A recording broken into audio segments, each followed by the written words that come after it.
March 8, 2017.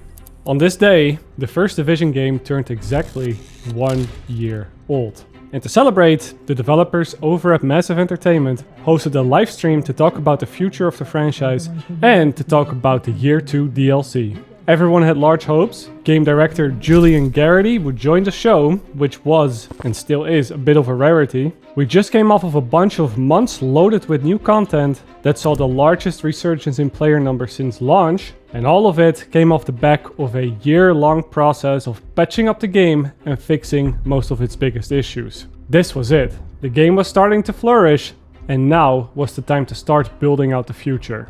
Until it wasn't. I know people have been asking for big story missions and those sorts of things. Where do we stand on that? One thing's for sure though is that a large paid DLC expansion of the playable area into Queens, like a level cap increase and a level cap increase. That's off the table. Okay, I just want to make it clear to people. I think it's. Clarity is our friend, and that is really off the table. But yeah. You see, during the stream, it was made painfully clear that Ubisoft had not given Massive the funding they needed to properly continue working on the Division 1. And as a result of that, it was announced that the game would receive no more proper content, no more proper DLC. Where we're at now, what's the next thing that people can expect? I mean, this is your job, Christian. Yeah. So when do we get stuff? It is my job, yes. While a lot of people might have seen this coming at the time, I was a bit blindsided by it all. And to be honest, it was a little bit devastating. I never got into a game like World of Warcraft or RuneScape. I mean, if you want to see my character with the laughable stats that I have, this is the best that I got to show for it.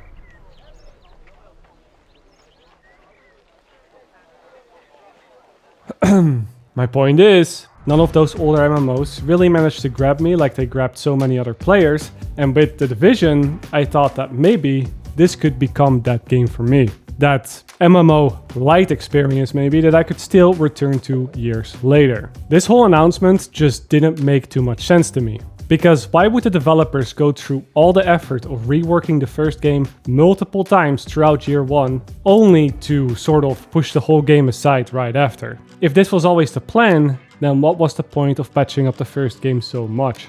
Well, I now know the point, because it was of course The Division 2. For The Division 2 to be somewhat successful, it was a little bit important to at least keep the existing player base for The Division 1 happy, because a happy player base ensures better sales later down the line with the sequel. And the moment that I understood that back then, it just struck me that The Division would not become that MMO, or even MMO light experience that I would have hoped it become one day, but it was just going to be another Ubisoft franchise, with maybe a tri-yearly release cycle. And when I realized this, that was also the moment that I lost a lot of my interest for the franchise. And it subsequently led me to drop the franchise entirely when The Division 2 didn't meet some of my expectations at launch. Guys, I'm stuck. It happens. What do you mean it happens? Oh, you're just in the table. I'm legit stuck, like... You're part of the barrel now. It's like same as being stuck inside of a woman. I don't know what that would be like. And then also the word got out that the developers didn't really have enough time to make The Division 2 the way that they wanted to, because Ubisoft wanted a 2019 release date. I think this is a story that a lot of my viewers are fairly familiar with. I've brought it up multiple times, and right now you might even be wondering why I'm bringing up this old sob story again. And well, that is because time has given us another chance at this. Remember that weird Division Day livestream that Ubisoft hosted about a year ago?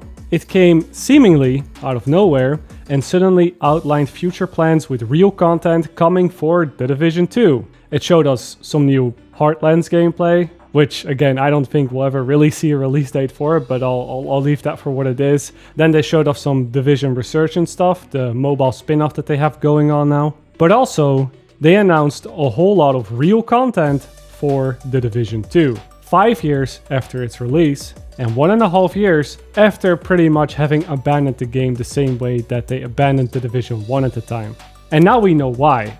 It's because of The Division 3, which they announced was going into development about 6 months ago. But putting the timeline pieces together now, I think it's safe to say that during that Division stream, they might have already had plans of a Division 3. In short, history is repeating itself. Where we back then with the Division 1 got an update, patch 1.8, just to please the player base, I think that is what's going on right now with all the content coming to the Division 2. And this isn't a bad thing, by the way. It is just a smart thing to do. You want to gauge some interest, get some eyes back onto the franchise, get some player numbers up, get them used to thinking about your franchise again. Here's the thing though, and now I'm coming back to the reason for this video. Because if we go back to the Division 1, if we go back to that update that they brought out just to please the player base, patch 1.8, just to make sure they had some content coming into the game. Well, there were a lot of features with that update, some new things that eventually made its way into the Division 2. The rogue toggle, for example, the way that you can buy off manhunts in the Dark Zone. Classified gear sets, which they're not really the same thing in the Division 2, but we do have special enhanced talents on the gear sets now. It's a lot of jargon if you haven't played the game, but my point is that back then, even if we didn't know it at the time, we could clearly see what type of ideas and what type of mechanics Massive was thinking about and working on with the Division 2, and we saw those make its way into the Division 1. With our hindsight 2020 goggles, we can look back at those updates and say that, hey, those last few updates were really in line with what they were creating with the Division 2. In some sense, it was a look into the future, almost. Now, of course, I'm not saying that means that everything we see right here in the Division 2 is also going to make its way into the Division 3. Division 2 has not had its last update yet. That is still to come. There's still more to come. But I think that just by looking at what they did with this game over the past 5 years, it does give us a good insight as to where they're steering this franchise. So from that perspective, it might also make sense to come back now to the Division 2 5 years later and review it for how it is today. I'm sorry, Ricevik, for stealing this title branding, but hey, you haven't used it in a while, so I figured I might as well scoop this up. And also, get started with that Halo Wars X years later video before I eventually have to. But yes, the point of this video is I wanted to see where Division 2 is now and where it's heading. I want to just go over all the things that I liked, but also all the things that I didn't like about the Division 2 as well. Because I was pretty harsh on the Division 2 at launch. But I don't think I've ever really made a video explaining why that goes much deeper than PvP is not too good. Yeah, just I'll pick like this. Oh, who are you gonna hit, huh? Monkeys, dude. But this game is more than PvP. I mean, most people don't even play PvP. And I'm a changed man now too. I've played so many different games in my 5 years away from this franchise. And I've just gotten this new perspective on things. It's another thing as well. Where was I wrong back then? And where was I right? It's like a perfect storm. I've got this new long form format now that I'm trying to make work. And so we're finally doing the big video on the Division 2. It will be just like old times, almost. I'm not gonna make those really long graphs that put most people to sleep, don't worry about it. So if that sounds interesting at all, then I think we should begin now, shall we? The campaign and the story is where we'll start off today. Which might sound a bit strange considering that this is usually the least important part of these types of games, according to, well, everybody that plays them. The slogan usually goes something like, the real game doesn't start until the end game. Which is a saying that even the developers seem to have subscribed to, as if you own the Warlords of New York DLC, then you can boost your character to level 30, allowing you to skip the campaign in its entirety. And yes, this is free to do, and yes, you can do this as many times with as many characters as you want. Take some notes here, Bungie. Here's the thing though, even though, yeah, the campaign here is probably the least important part of the game as it is today for the veteran players, it is still the very first experience, the first impression that anyone jumping into this franchise will get. If they haven't bought the DLC upfront as well, that is. And even if they have, most players new to the franchise might not want to skip literally the entire campaign as a way to get into it. Hell, some players might have even dropped the game before ever getting to level 30 to begin with. It's a pretty lengthy campaign, clocking in around 15 to 20 hours, I'd say. This is of course not to mention that at launch, when this game released, the campaign was like at least 75% of the content that players could replay at the end game for loot. So yes, you're right, the end game is where the real game starts, 100%, but that doesn't mean that the campaign should just be disregarded. And I do think it's worth reviewing now, just to see where this experience could be improved upon, maybe. Because yes, I don't think the campaign in The Division 2 is all that exciting, and it really undersells just how fun and creative this game can be. It very much works against its main premise. So yeah, let's just start with the story and the campaign. There's a new sheriff in town. In The Division 2, we're playing in Washington DC instead of New York, and it is summertime now instead of winter. This is because, well, the game takes place 7 months after the first game, and right as you start off, you're ceremonially thrown into the less than optimal character creation screen, where you'll be able to put together the abomination that you'll be stuck with until the end of times. Choose carefully. Your first objective, after a small tutorial area, is to take back the White House, which will also become the main hub for the remainder of the game. Or the base of operations, as they call it in the game. You'll level up to level 2, you go through some cutscenes, and then the world really is your oyster. You can do whatever you want, you can go wherever you want, but not really, because the rest of the map is divided into these leveled zones, which means that you get one shot by everything if you stray too much off the golden path.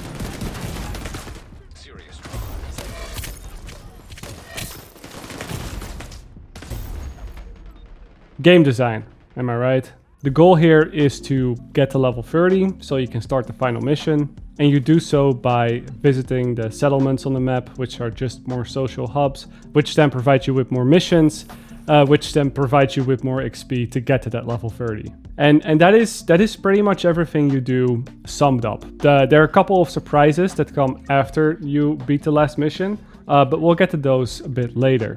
Now, for the most part, this is an alright experience. The most impressive part, in usual massive fashion, is probably their dedication to creating a one-to-one scale version of that Washington DC down to every last street and make it a completely seamless open world with no loading screens. Visually, this game was at the peak of gaming, when it came out at least. And I say in usual massive fashion because with their Snowdrop engine, they've been making games look gorgeous since The Division 1 basically. Just take one look at that Avatar game they created, which is arguably the best looking and best sounding game out there right now. As for the setting though, I have always been of the opinion that the wintertime, with all the snow, it does fit The Division a bit better than the summertime. It's not only because the snow, the mist, and the long dark nights allow you to do so much more with lighting and atmosphere, and you're just able to create this contrast between the happy holidays and gunning each other down over some skater knee pads. Marco, easy, Marco, easy. Down, motherfucker, shit. Motherfucker. All shit. But it's also because this type of environment, this type of setting, tends to hide game engine blemishes with a lot more ease. Bushes and trees don't need foliage, for example. Snow on the street can be of significantly lower quality than anything else without visually looking out of place. And weather effects that involve snow particles often just look a lot better in games than rain. It is because of these type of things that I believe that The Division 1 still holds up very well today.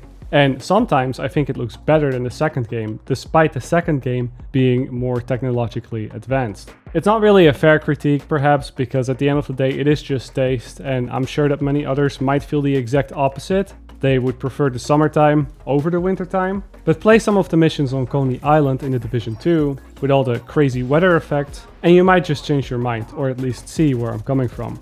Regardless though, the most important part is, of course, the gameplay. It is a video game after all, not a graphics presentation. And at launch, I mentioned that I thought the whole leveling experience, the whole gameplay of the campaign was just a bit forgettable, just a bit unremarkable, to the point where even having played the game so much, I still couldn't really point a finger at one moment of this campaign that really stood out to me. And now, after having started fresh, I don't think my opinion here has changed that much at all.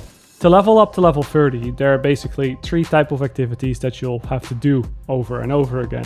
It's the main missions, the big missions, which will provide you with the bulk of the experience that you need. Then there are some side missions, which usually involve shooting a few bad guys in a somewhat unique area. And then there's the open world stuff, taking over control points or maybe saving a hostage here and there. And while yes, most of the main missions especially take place in some of the most creative places that the city has to offer, Every single one of these missions is so formulaic, so similar to the last one, that nothing really manages to stand out, despite some of them having some good-looking backdrops. Now, the reason for this isn't because Massive doesn't know or doesn't understand how to create more interesting narrative or gameplay scenarios, but it has more to do with the fact that The Division 2, at the end of the day, is a looter shooter. And every piece of content in this campaign has to be created with the endgame in mind. Every mission has to be farmable for loot. And that means that every mission also needs to be about the same length. Every mission needs about the same difficulty, relative to player levels, of course. Serious trauma detected. Every mission needs to have roughly the same amount of rooms, the same amount of enemies, the same type of encounters, and of course, every mission always needs the boss right at the end instead of anywhere else, or else players might restart the mission before even finishing it. And of course, every mission always needs the player to end right where he started, so they can choose to replay it right there without having to fast travel or go into the inventory menu. If just a single mission were to deviate too much from this setup formula, it will either never be played or it will be the only mission that's played when it comes to farming loot, since players really do not like spending 12 minutes on something when they could play something else, get it done in 5 minutes, and get similar rewards. This is what we saw a lot in the Division 1 actually, where story missions like Armhurst Apartment or Lexington Event Center were the only ones that saw a lot of play because they could be completed in the shortest amount of time. And with the incursions we of course had Clear Sky, which became the main way of farming classified gear sets. All the way to the point where there was even this competition going on among players to see who could beat it the fastest, and whether a 5-minute clear was possible on consoles or not. There's no way that 4 minutes 58 seconds. 4 minutes 58 seconds. That was so bad though! 4:58, 4:59 if we subtract a second here or there. And as fun as it might have been at the time, obviously this isn't very good for the game, because it makes it feel like there's less content to play than there actually is. The Division 2 has taken some measurements against this in the form of targeted loot, which we'll also get to look at soon enough. But targeted loot is only one remedy. The best solution to avoid this scenario entirely in the first place is to make every mission be super similar to each other. If there's no preference on which mission to play to farm your loot, then players will just play most of them. And when looking at it from that perspective, I'd say the developers over at Massive Entertainment did a pretty good job. But the large cost that you pay for this is that, well, you end up with an incredibly unremarkable campaign. Both gameplay and also story-wise, because yes, these missions also need to be able to be completed in almost any order and still make sense, which means that even from a narrative point, they can't be much more than, "Agent, go fix the generator before it blows up," or "Go after this guy before he escapes." If Emmeline gets away, finding her isn't going to be easy. You've got to stop that boat. Find a way to the shore and make sure that boat doesn't get away. And even then, you can still break the story cohesion if you really want to by not returning to the White House for a while and beating some of the missions 5 levels down. Because when you then finally return to the White House, you'll get 4 different cutscenes in a row that are all meant to be far apart from each other in time. So yes, there are a lot of reasons why the Division 2 campaign is just unremarkable. It was simply designed to be this way in favor of the endgame. Ah, there we are. But I'm not done yet, because by far the biggest problem with all of this is when we start flipping it around and looking at it from the perspective of that endgame. I'm jumping a little bit ahead here, but to get to the point, I don't really think that these static missions are an engaging or very enjoyable part of the loot grind. Mostly because they are always going to be the same, and by the 5th time through, you'll likely know the dialogue off the back of your head, you'll know every enemy spawn closet, and you're likely starting to stand next to doors waiting for the prompts to appear so you can open them. Higher difficulties can make it a bit more challenging, of course, especially if you don't have proper gear yet, and the Division 2 did add an extra faction to the game once you take back the capital. They're called the Black Tusk. It's one of those surprises that I talked about, and they can invade these missions, which then gives you a different enemy type to fight. It helps a little bit, but it doesn't solve the root of the problem, which is that while these missions were designed with the endgame in mind, they were also designed with the single player in mind. And if we agree to the notion that the real game doesn't start until the endgame, then we must also agree that the campaign is nothing more than an extended tutorial. So when we play these missions at the endgame, we are essentially going through rehashed tutorial missions, meaning that any mechanics slightly more complicated than holding the action button are automatically off the table. The result is, in my opinion, and this is not just limited to The Division 2, that most of the content at launch, typically with these type of looter shooters, ends up being this weird Frankenstein of an experience where everything is compromised one way or the other. Because it all has to work as a single player tutorial level experience while also functioning as a team-based endgame loot farming activity. So no, I don't think that the developers over at Massive Entertainment did a bad job with the missions. If we put it into context of what they needed to achieve, what these missions were for, it's probably the game that pulled it off the best in recent history. Even when putting it up against Destiny 2. That game was just horrible at launch. And yes, Destiny has also gone ahead and just completely removed the campaign, and now also allows you to skip the new tutorial they've set up since then. The Division is not the only game struggling with these type of things. Far from it, in fact.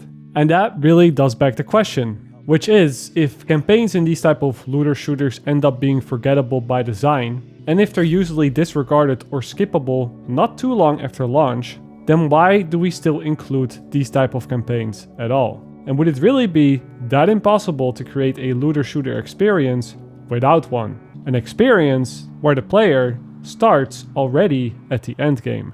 Starts by playing the real game.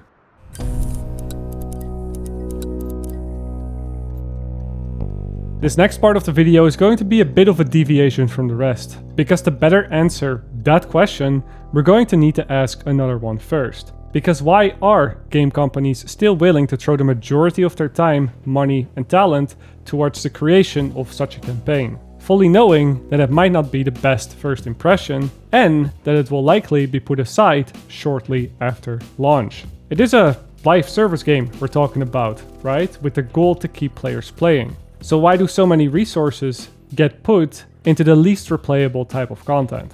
The cynics among you might very well say that, well, this is just the way that these type of games have been made in the past, and what has worked in the past. To put it bluntly, the higher-ups at these companies might simply not have the stones anymore to try out anything too far out of the ordinary, especially not with their mainline franchises. But I find that to be a very unsatisfying and incomplete answer, even if it were to be true. Because if the higher-ups decide to design their games based on what has worked before, then, well, this formula with this type of campaign is what has worked before.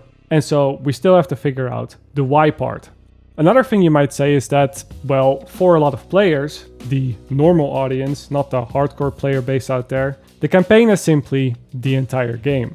The majority of the players only buy these type of games for the story, for the campaign, and they don't even want to bother with the end game at all. And looking at the achievement percentages that people have on these type of games, this seems to check out, even with The Division, where only about 40% of the players ever even made it to level 30 to begin with. That is, on Xbox at least, and that is still a very rough estimate, but you get the point. This, however, is a little bit of a chicken and the egg situation. Are players only playing the campaign because that was their intention from the start and they were never going to check out the end game anyway? Or are they quitting after the campaign because, by all accounts, the campaign was very unremarkable? And if the first 20 hours of the game couldn't convince them to keep playing it, then why would the next 20 hours suddenly win them over? So yes, for the purposes of this video, I'm just going to push both of these arguments aside.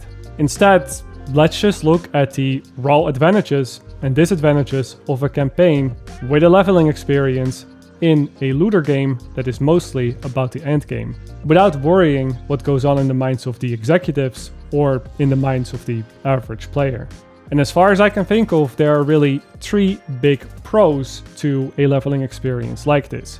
The campaign, for one, as I mentioned before, acts as an extended tutorial. This is the first reason. It's a way for players to get used to the game systems, and I think everybody understands this, we don't really have to explain this much further. But then the second reason, something we haven't really mentioned at all but is equally as important, is that such a leveling experience adds guaranteed progression to the game. This is perhaps the biggest difference between throwing people right into the endgame and having them play the campaign. If you're playing at the endgame, not every loot drop will be something useful, and it can in fact take quite a long time before you find the thing that you want. This is why it's often referred to as the loot grind. But during the campaign, because of the ever-increasing player levels, every loot drop is an upgrade. And when everything is an upgrade, well, that is how you teach players to pay attention to loot. It is how you make them feel that the character is getting stronger fast, and it's hopefully how you get them hooked on the grind.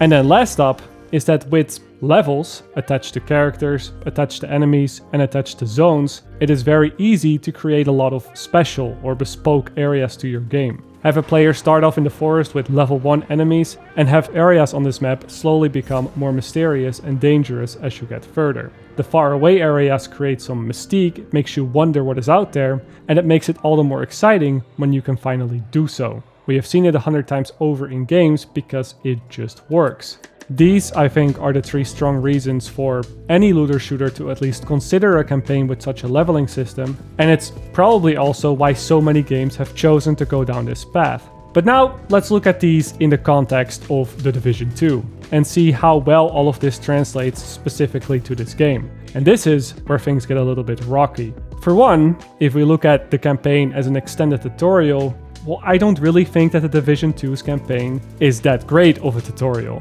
Yes, you might learn how to shoot a gun, or how to use cover, or how to use a medkit, but when it comes to gear, the game refuses to teach you anything of importance throughout that 20-hour journey. In fact, the only thing players have to worry about when it comes to gear is that sweet item level, which as veteran players of this franchise know, that is about the only thing that literally does not matter at the end game at all, since all gear will drop at item level 40. And yes, 40, not 30, because of the Warlords of New York DLC that we'll talk about that soon.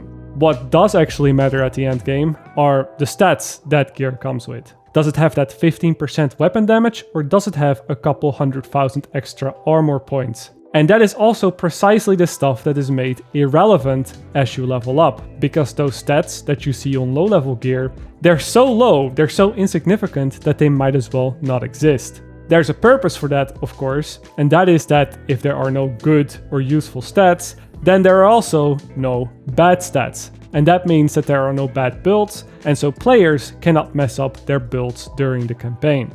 But at that point, players aren't playing a looter shooter. They're just playing a cover-based shooter that happens to throw some loot at you every now and then.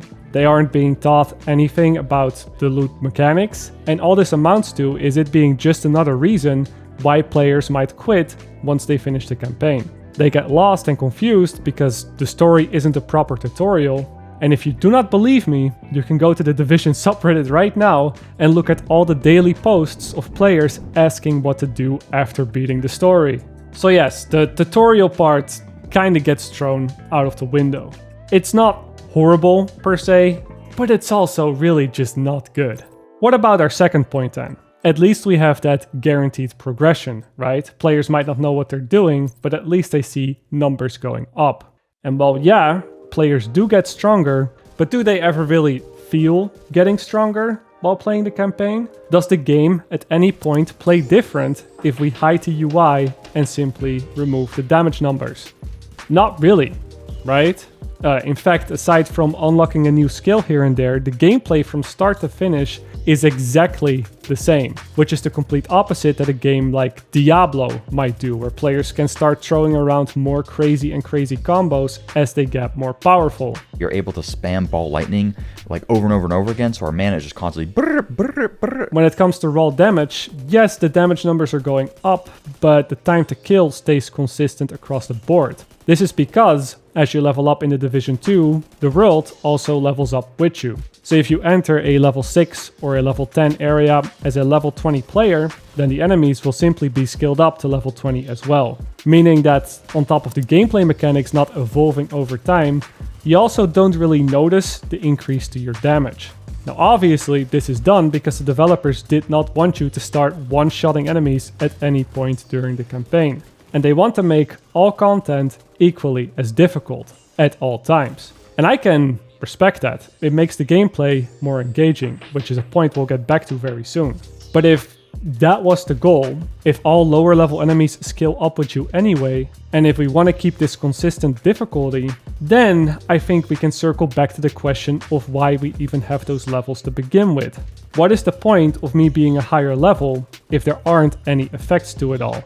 Another thing that adds to this is that the Division 2 also has dynamic enemy scaling. If a level 4 friend joins my level 27 character, enemies will deal and take the same amount of damage from each of us per bullet thanks to that scaling, roughly. There isn't much of a difference between our characters despite us being 20 or 25 levels apart. Now this is good because it promotes co-op gameplay in a game that is all about teamwork and working together and playing with your friends. But then again, it makes me wonder what the levels that the enemies and the players have above their heads are even for. At this point, they are just completely redundant. Now the last big upside that I mentioned to a leveling experience like this was the ability for the developers to make some areas of the map more bespoke, more dangerous, more mysterious. And well, that also doesn't really work in the Division 2, mostly because once I enter those higher level areas, well, they all look and feel the same as the rest of the map. After all, it is all just Washington DC, and the most important and standout places aren't necessarily in the open world, they're placed inside those campaign missions we talked about. To top it all off, all of these areas also have the exact same type of enemies patrolling around. They just have a higher number above their heads this time. And when I cannot kill them, when I just killed identical looking enemies a couple minutes ago, and the only reason is that my level isn't high enough, that just feels a bit cheap. I'm pretty good at suspending my disbelief if the thing that I'm up against is a giant monster, or something that has some form of magic. But no bulletproof vest or helmet is thick enough for me to look the other way here. The only real bespoke areas that exist in the Division 2, I think, are the dark zones. But that is only because those zones are walled off from the rest of the game and have PvP enabled in them, which most players just tend to avoid until they're at the end game anyway, if not altogether. So I believe that no, a leveling experience or a campaign like this is not always objectively bad or out of place, especially not if you're playing a story-driven RPG. But in the case of the Division 2, the game has failed to capitalize on the possible benefits of such a system while also falling for many of its traps. And yes, there are quite a few traps here. Just think about this for a second. What happens when players start figuring out that no matter what shiny new toy they might get during the campaign, what happens when they figure out it will quickly be useless to them, because with a few levels, any random piece of loot will have outskilled it anyway. If players realize this, are they then really going to do all the side activities or take their time exploring this open world, hoping they might find something special? Are they going to seek out challenges, thinking that they might get some cool rewards from it? Are they going to engage with the in-game economy? Are they going to buy weapons, craft them? Are they going to interact with all of the game systems? The answer to those questions are of course a resounding no, because until they get to that max level, everything they find is going to be fodder, reduced to nothing but some extra credits or fabric, and most of the time, not even a significant amount. This just gives them another reason to rush through the campaign, take the path of least resistance, making it all even more forgettable. And remember this, if there is no reason to seek out challenge, if there's no proper reward for it, then most players just automatically won't. And if players aren't challenged, then there's also a chance they won't be engaged in your game. And if they're not engaged during your campaign, well then that's just another reason to put the game down once they hit that max level. This is the one thing that the Witch Queen campaign in Destiny nailed so well. Bungie finally seemed to get it together and understand that if you add a higher difficulty to your content and make that difficulty really worth your time, players are going to gravitate towards doing that instead of the easy difficulty. And when players are challenged, they are engaged, and when they are engaged, they will likely look back at the campaign as a very positive experience. That is what happened with the Witch Queen. Difficulty matters, and so do the rewards. And so if you divide your campaign with the endgame by adding some arbitrary number that players need to hit before getting properly rewarded, then you're just shooting yourself in the leg.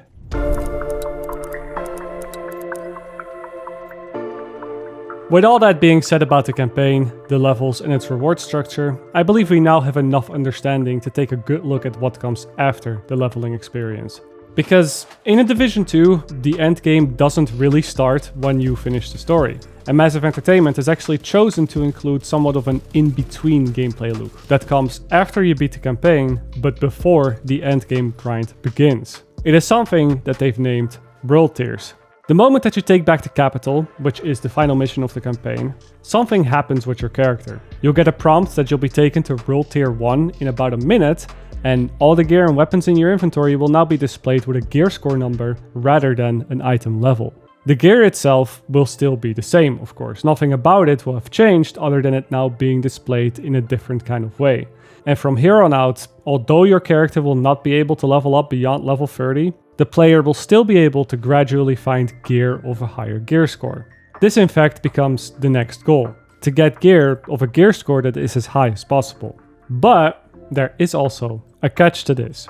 You see, in World Tier 1, the player will only be able to find gear up to gear score 300. If he wants to get gear with a higher score than that, he will have to advance to World Tier 2, where the cap is 350. Then in World Tier 3, the cap is 400, in World Tier 4, the cap is 450, and then finally in World Tier 5, the gear score cap is 500. Now the way that you get to a new world tier is simply by completing some of those campaign missions again, but this time playing against that new faction that we talked about, the Black Tusk. They've invaded these missions, and if you manage to complete 3 of them, 2 normal missions and then 1 stronghold, and a stronghold is just a normal mission that is slightly longer. Once you beat those, you'll be pushed into the next world tier, and so on and so on. And yes, of course, in those higher world tiers, enemies also become stronger to make sure that the time to kill and everything stays 100% consistent. If this all confuses you or makes you wonder why they added it in the first place, you're not the only one, and we'll look at the reasons very soon. But in short, this all isn't much different than a simple continuation of the leveling experience. But instead of levels, enemies now have these weird Roman numbers above their heads to indicate their strength. And gear now has a gear score. That's basically the only difference, and this is usually how I see it in my head, with World Tier 1 enemies essentially being level 31 enemies, and then so forth, of course. So yes, World Tiers, in a sense, just like the campaign, can be seen as just another part of an extended tutorial. But this is also where the issues begin, because much like the campaign, the World Tier system falls into many of the same traps. For instance, during the campaign, all players have to worry about is their item level. And here, that has just been replaced with gear score, which is equally as unimportant at the end game as well. All gear at the end game would be of gear score 500.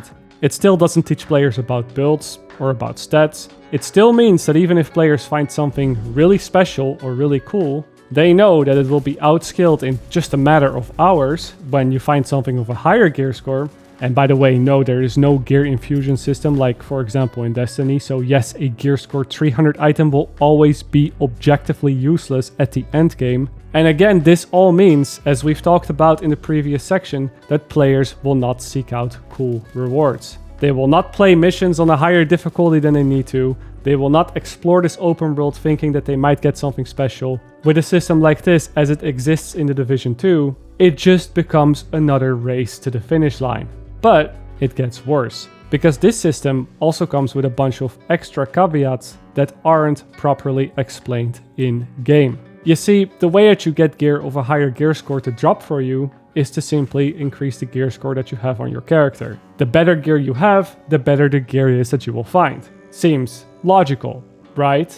But that also means that if players get something that they don't particularly like, maybe a weapon archetype they don't want to play with, or maybe just a gear piece that is of a high gear score but has all the wrong stats, if players get such a thing and then decide to deconstruct or sell it, as you're meant to do at the end game by the way, then it also means that you're deleting the progress that you've made.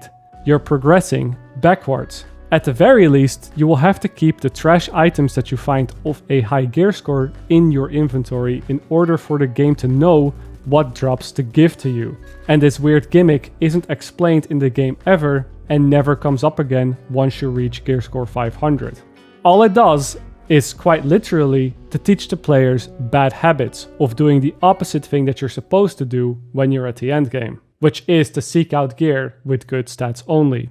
The other thing that a lot of players didn't like about the world tiers, and this doesn't really apply much today anymore, but was still a very big issue at launch, is that access to World Tier 5 was locked for a whole month, because the final invaded stronghold was not available yet. This of course meant that the highest gear score items that players could get was of a gear score 450, which also meant that no matter how much you played the game and how much time and effort you put into it, all the gear that you would have collected would have been rendered useless just 1 month after launch. What made this worse is that this information was also not public to the player base before the launch of the game, and it wasn't until a couple days after the launch that Massive confirmed that World Tier 5 would indeed come with another gear score increase. So yes, players that had been grinding their asses off up until that time were suddenly slapped in the face with the notion that, hey, all this work you did is going to be for nothing in 3 weeks' time. As far as I remember, multiple reasons were given out for this. One was that the final stronghold, Tidal Basin, had some issues that needed to be worked out first before it could be released. Another one was that, well, if there would be any game-breaking loot glitches, then Massive could just patch those out, and players wouldn't be able to abuse it for endgame gear. Now the conversation has shifted to World Tier 5 and that sort of thing. Yeah. And somehow there were rumors that came from somewhere that, oh, you know, it's happening this week. I have no idea where they came from. I have no idea. Was it you? No. Are you sure? I'm pretty sure it wasn't me. Pretty sure. Because it was never intended that this would be a this week thing. No. We've never communicated a date for it. It's soon. Yeah, but I mean, everything is just pure speculation at this point. Yeah, but not this week. It's not this week. There is nothing more important than the health of the game. So you spent a couple of minutes talking about the exploits, the bugs, the progression blockers. In this kind of incredibly complex game, co-op, open world, non-linear, endgame focus, we're bound to have things that pop up. Our absolute only focus at first is to be fixing those things and to make sure that the experience, the base experience is fantastic before we add much more into it.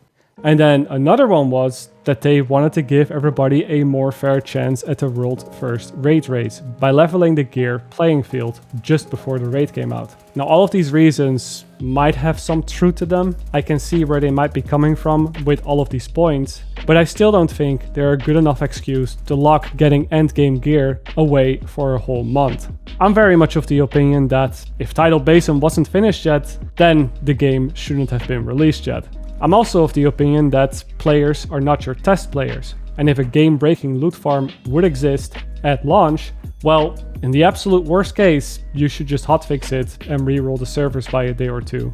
And while I do advocate for a fair and level playing field when it comes to a raid race, this wasn't a good way to do it, because it still gave a huge advantage to players with an absurd amount of free time to play, because they would just grind for good gear score 500 items for about 18 hours a day right after World Tier 5 released, and it still resulted in a team of no live content creators, including myself, getting that world first. World first? There's no way we're world first. Of course, the cynics among you all might even say that the real reason as to why Massive delayed World Tier 5 is precisely to make players wait and play more later on, get more retention out of them. Because if players can only get the best gear after a whole month of waiting, then, well, that means they'll still be playing in a month, right? And that's gonna look really good on the number charts. But once again, as much as hating Ubisoft has become a trend now, I just don't believe this to be true. You can call me naive at this point, but I think that the whole reason that we have the world tiers in the first place, with all their issues to begin with, comes from a different place entirely. And for this part of the video, I'd like to run you through the origin of them in the Division 1. The Division 1, as most of you might already know, had more than a few issues with its content on launch. One of the biggest ones was that every time new content was added to the game, it always came with stronger gear. Gear of a higher item level. It was level 30 at first, but then we could get level 31 items in the Dark Zone, then level 32 items in Falcon Lost, and so forth. Introducing objectively stronger gear by itself, that was already not so great, but what made this problem worse is that stronger gear could often only be obtained in one place specifically, the Dark Zone, Falcon Lost, Clear Sky, etc., which then automatically made all the other content in the Division irrelevant. because it awarded just that weak level 30 gear. And as a result, it felt like The Division 1 had almost no content because so little of it was actually worth playing. The solution that the developers had for this problem, well, it was World Tiers, released with patch 1.4. A system where players could simply click on the map, select which world tier they want to play in, and then all content across the entire game scales up and down in difficulty and gives adequate rewards based on that difficulty. Suddenly, all content was made relevant again, and to top it all off, the cherry on the cake would be that every time we would receive a new update now, the developers would add stronger gear to the game, but they would simply add another world tier to keep all that content relevant forever. This is how we ended up with 5 world tiers in total. The solution was of course not perfect, it was still a band-aid fix in an attempt to save a struggling game that really wasn't built with an endgame in mind. Again, The Division 1 was very much built like the traditional Ubisoft open world game, which didn't really include an endgame.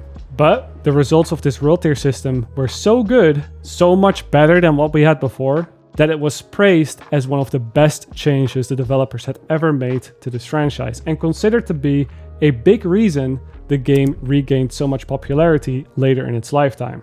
So what I really think happened with The Division 2 is that the developers simply looked at all the positive feedback that they got from the world tier system in The Division 1 and added the exact same system down to the exact same amount of world tiers at the tail end of the Division 2 campaign, without realizing that the system of world tiers was only good because what came before it was even worse. The developers took what was essentially a band-aid fix and used it as if it was a system somehow sufficient enough of providing a proper introduction to the endgame. Do it. Get those upgrades. I'm waiting for chat to tell me do it. Next world tier, do it. Yes, alright.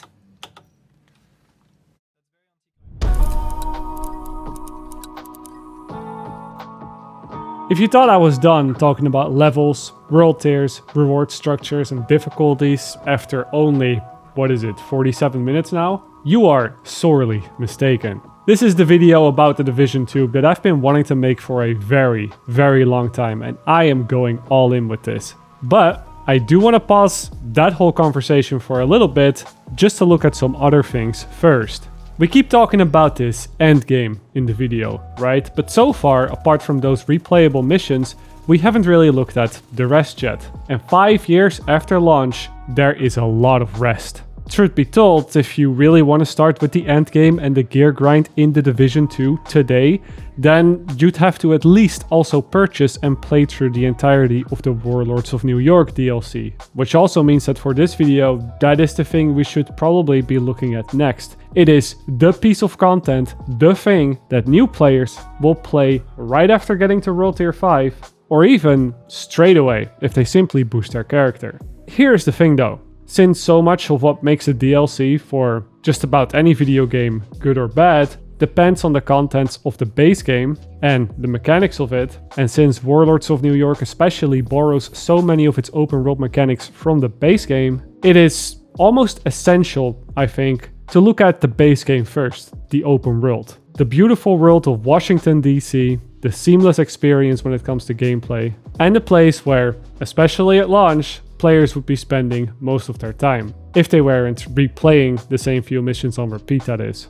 And yes, the open world experience in The Division 2 is quite good. Massive Entertainment put a very heavy focus on it during development, again in response to the common criticism that the first game had about the open world feeling a bit too empty with not much to do in it.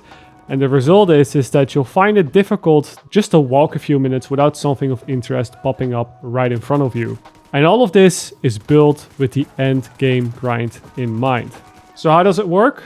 Well, the majority of it bases itself around control points, which, funnily enough, are actually very comparable to Far Cry's outposts, with key locations on the map protected by enemy factions that you can go to and kill, and then you can take over the control points for yourself. There's a couple of extra mechanics to them compared to Far Cry. For instance, that enemy factions can actually take back these control points if you leave them unattended for too long, or if you decide to reset the map for some reason. and enemy factions can even fight among each other for the control of one control point. It is a system that feels a bit more dynamic for sure, especially if you take into consideration that the faction currently in control of a control point will often spawn extra random encounters around the area, like a hostage situation or maybe a patrol. I'm done with you.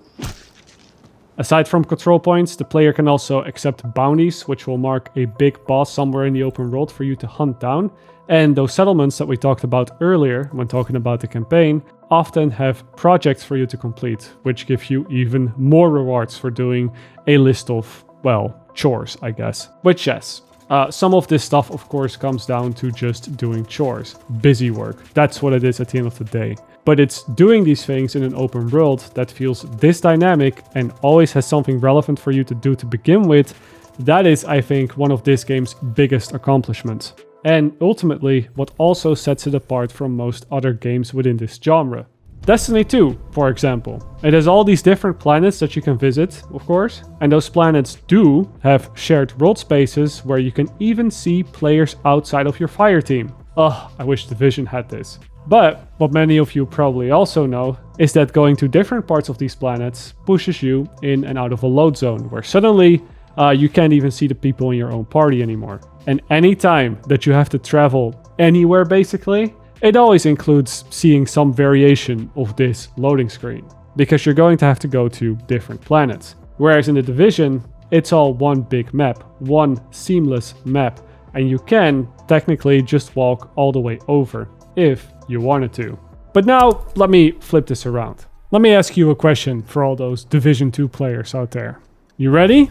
When is the last time that you've actually walked somewhere in the Division 2? When is the last time that you felt that the existence of this seamless open world has made a substantial difference to your gameplay experience? And because you can't really answer through the screen right now, my best guess is it was probably the last time that you went through the campaign. Because that is when you'll have to explore the map. And when you finish the campaign, you will have unlocked so many fast travel points in the form of settlements, safe houses, mission starting points, dark zone doors, control points, etc, etc, etc, that you could probably continue to play this game even if your character were to be stuck in a wheelchair. The only way that I guarantee you most players play this game is not by exploring or making use of this seamless open world. It is simply by fast traveling back and forth everywhere. Just because, why wouldn't you? Yeah, you might miss out on a couple NPCs on the street, which might drop some loot that you need. But if you're really looking to farm, just playing some activity over and over again is usually the better way to go. We'll go back to that later. And fast traveling is just so damn convenient. You can do it from anywhere on the map to almost any point of interest, including teammates. You can do it from within the middle of a mission. You can shoot up a flare to call out for NPC allies near a control point. You can then die, respawn at the safe house, and you can fast travel to your NPC allies to get back into the fight without the loss of any progress or really any time. The only condition that you need to have for being able to fast travel is, of course, not being in combat. But even if you are in combat and wanted to fast travel, well, you can simply die, respawn without a penalty, and fast travel anyway. There are single player games out there that are more restrictive with its fast travel. You want to know why that is? It's because fast travel is the enemy of exploration and immersion. Now, before you go ahead and tell me that The Division 2 without fast travel would just make the game very tedious. Yeah, you don't have to tell me that. I agree, because when you design a video game, you design it with or without fast travel taken in mind from start to finish. And you really can't go around to any video game and add or take away fast travel from it and expect things to work. The Division 2 is no different. We can't just take away fast travel and expect it to work. But from a design perspective, I believe that with so much freedom to just bounce around the place, you really aren't playing to the strengths of your IP. Because, well, one of the core pillars of this game is the seamless open world, right? I think it is, at least. It should be. It is one of the standout features. So to then go ahead and design the rest of your game, the gameplay loop at the end game, in a way that gets players to make use of this seamless open world as little as possible, that still stands very high on my list of just confusing design choices. Part of this goes back to the idea that The Division is too video gamey for the setting it is trying to convey, which is a way that I felt about this franchise since day one. And no, I'm not just talking about enemies needing 20 bullets to the head to go down at times. We will get to that can of worms later into the video. But I'm more talking about how we have this post-apocalyptic, gritty setting that it's all about survival, and everybody in dialogue and cutscenes takes themselves in the situation way too serious. My God. But then when it comes to the gameplay, it's a completely different world. Players carry around so much ammo, and ammo boxes are so much in abundance on every corner of every street in front of every door. Ammo might as well be infinite. We have canned food and water and resources that you can gather in the open world. To drink or eat them? No, to trade them with NPCs at control points, so that I get better detection of hostiles within 20 meters for 10 minutes. Okay, I guess. Yes, we have the weather that might be foggy or it might be dark and you don't know what's out there, but actually I do know where enemies are coming from and where they will be even before they get out of their spawn closet, because the radar will always let me know. Oh, there's an enemy patrol on the streets and I want to take it down? Well, the backup just arrived from a random sewer pipe. Yeah, just like the Ninja Turtles right there. But how will I know that the big boss has spawned in when I'm doing something?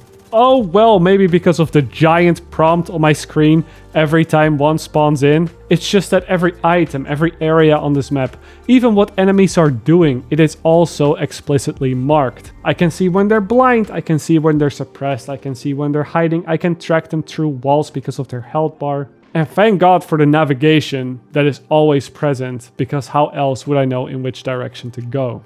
Well, maybe because of fast travel, right. I get that we're SHD agents that have some sort of watch with special contact lenses that give information to this character, so some of it feels very much at home within the universe. I'm just saying that by giving us this information overload and putting all these bells and whistles on everything, and having this thing where everything needs to be a reward, everything needs to be a buff to damage or to something, it just makes it feel very, very gamey, and it doesn't play into the setting of this franchise at all. What it comes down to, The Division just feels like the most convenient, most polished, most smooth Ubisoft open world game out there. But nothing about this experience, nothing about this open world screams Tom Clancy's The Division. Maybe visually it does, but not when it comes to the gameplay. It does not play into the identity of the IP. And this is also why I believe that the survival DLC in The Division 1 was so popular. Not because it was such a polished battle royale type of game mode that was way ahead of its time, which I often see a lot of people say. Honestly, survival had a ton of issues. But it was the very first time in the franchise's history that the gameplay and the setting were much more in harmony with each other. It wasn't just a Ubisoft open world anymore with fast travel anywhere and big icons everywhere that scream where all the enemies are. Even going from point A to point B, that was a challenge. There were the cold temperatures to deal with, there was an active virus timer that you needed to find medicine for. Enemies in the open world weren't as tanky per se, but did often require a lot of resources to kill.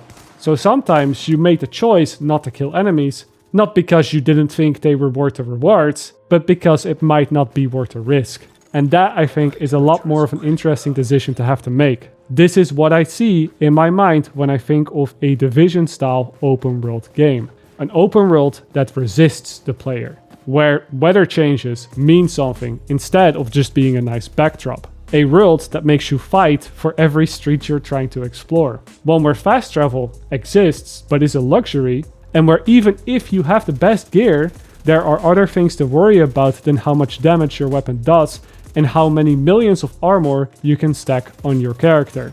I believe that only when we start playing into these type of things, that is when this open world being seamless really starts to matter. It is why I know every street of the Dark Zone in the Division 1 better than the back of my hand. But if you were to ask me to map out anything else in the open world, well, I wouldn't be able to tell you because I just fast traveled anywhere, anytime that I wasn't inside of the Dark Zone. To this day, I still feel like this is one of the franchise's biggest missed opportunities. So many times I've seen players asking for a PvE Dark Zone back in the Division 1 because, well, players didn't like PvP, but still wanted that more harsh experience. More dangerous enemies, no fast travel, a risk of dying that matters, and no loot rewards until you get it out of there with the helicopter. I think this is a type of experience that players would still very much appreciate, that maybe a lot of players were hoping to see with the Division 2. But instead what we got is an open world outside of the Dark Zone that, yes, feels infinitely more alive and dynamic than the first one. And it looks beautiful at that.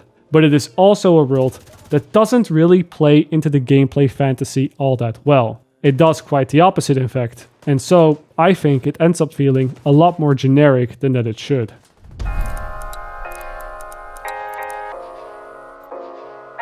And now, the time has come to talk about the biggest DLC that has ever been created for this franchise, which would also become the last DLC for the foreseeable future. Not because the DLC would be bad or anything. I mean, yeah, it had some issues. In the usual fashion, the update did come with its own set of game-breaking glitches. It was so bad actually that Massive resorted to banning players taking advantage of some of them, which would also become a first in the franchise. But put that aside, and even if that wasn't the case, Warlords of New York was always going to go up against impossible odds. Even though the base game had sold a respectful 10 million copies up until this point, Ubisoft had still decided that the Division 2 was a commercial failure. And they had decided that long before this DLC hit the shelves. And as such, they had already made plans to move the employees at Massive over to their new Star Wars and the Avatar project. You know, the Disney licensed project. The real moneymakers. Or at least a way for Ubisoft to get a foot into the door with those IPs, and a way for Disney to get a stronger grip on the fastest growing entertainment industry in the world.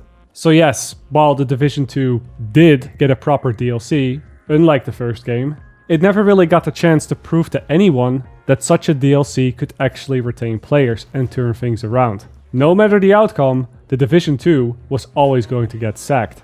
This sounds like a lot of foreshadowing, right? But in all honesty, Warlords of New York ain't half that bad. As the title of the DLC suggests, players are taken back to New York by helicopter, where they'll play in the south part of Manhattan, an area of New York that was not available in the Division 1. And this will become the new open world map for this DLC as well. Players basically start from zero again. They have to go through a whole new campaign that is about half the size of the campaign of the base game. And yeah, as I mentioned before, this DLC borrows a lot from the base game. There's a settlement right in the middle, and once you visit it, you'll be given missions that you'll have to complete. Those missions will give you the experience that you need to level up from level 30 to level 40, at which point you can start the final mission and head into the end game. You have no idea what's coming.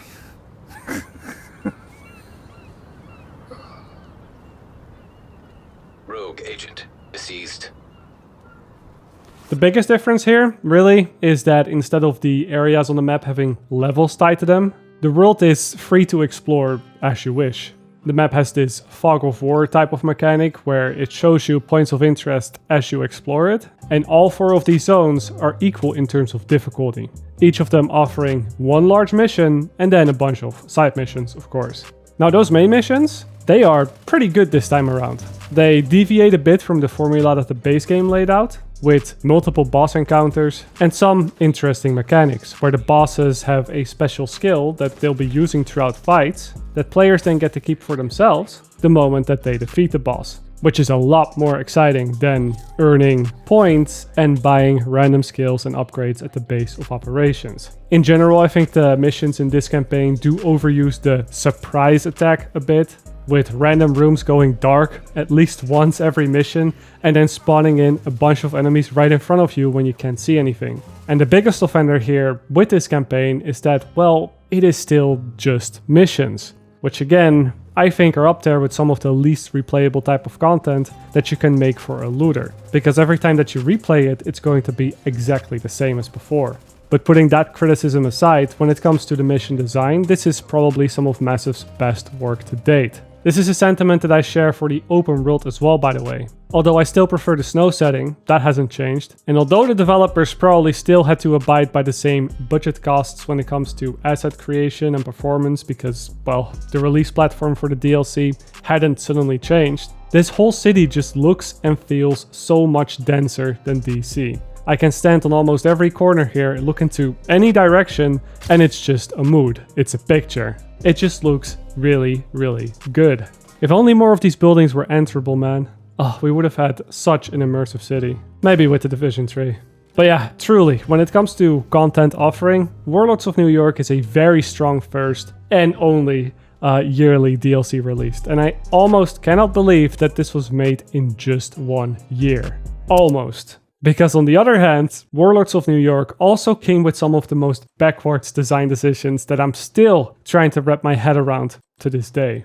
Like, for example, the level cap increase from level 30 to level 40. You see, if we hadn't already taken a good look at the leveling system and the world tiers in this game, you might have been inclined to say that, well, this is normal. It is a DLC for a looter shooter, so of course it comes with a level cap increase. That is just how these games work. But we know better than that now. Hopefully, at least. We know that a leveling system might not always be the best idea, or even a good idea at all. And especially with a world tier system already in place in the base game, the first question we should be asking is, why didn't we just continue using that? Why couldn't we just add a new world tier and add a higher gear score to gear instead of increasing the level cap? Ultimately, isn't this what the world tier system was designed to do in the Division 1?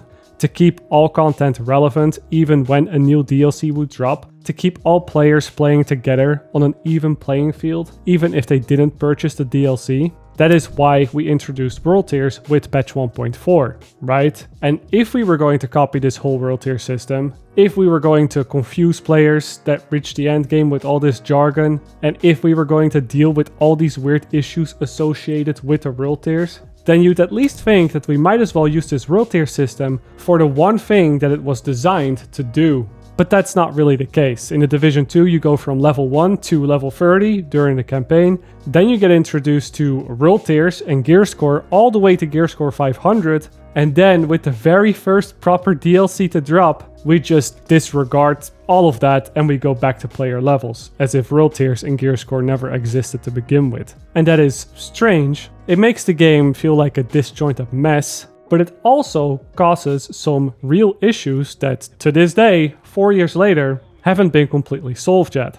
Not the least of which is that it completely separates the player base between those that own the DLC and those that do not. The difference in player power between a level 30 player and a level 40 player is so large that we really can't have these type of players playing together. Not unless we have that squad NPC scaling system enabled at least. And because there isn't a way to reach level 40 if you do not own the DLC, as there would have been with a gear score increase, Massive has had to keep all the level 30 players playing on separate servers for a lot of its activities. There's a level 30 Dark Zone, for example, where only level 30 and under players can play with each other. The same thing goes for a lot of the game modes and a lot of the content that has been added after Warlords of New York, even if that content was supposed to be free. In a lot of cases, a level 30 player simply just can't play that content because the level requirement is level 40. And then we haven't even talked about the matchmaking for any replayable content. They all use separate servers as well. The worst part of all of this though is that as long as you do not own the DLC, you could be World Tier 5, you could have been farming your ass off in endgame content. You could have been working towards making builds and getting all sorts of special weapons. But none of that gear, none of those things, and I mean absolutely nothing you will ever get will truly be relevant. Because it will still be just level 30.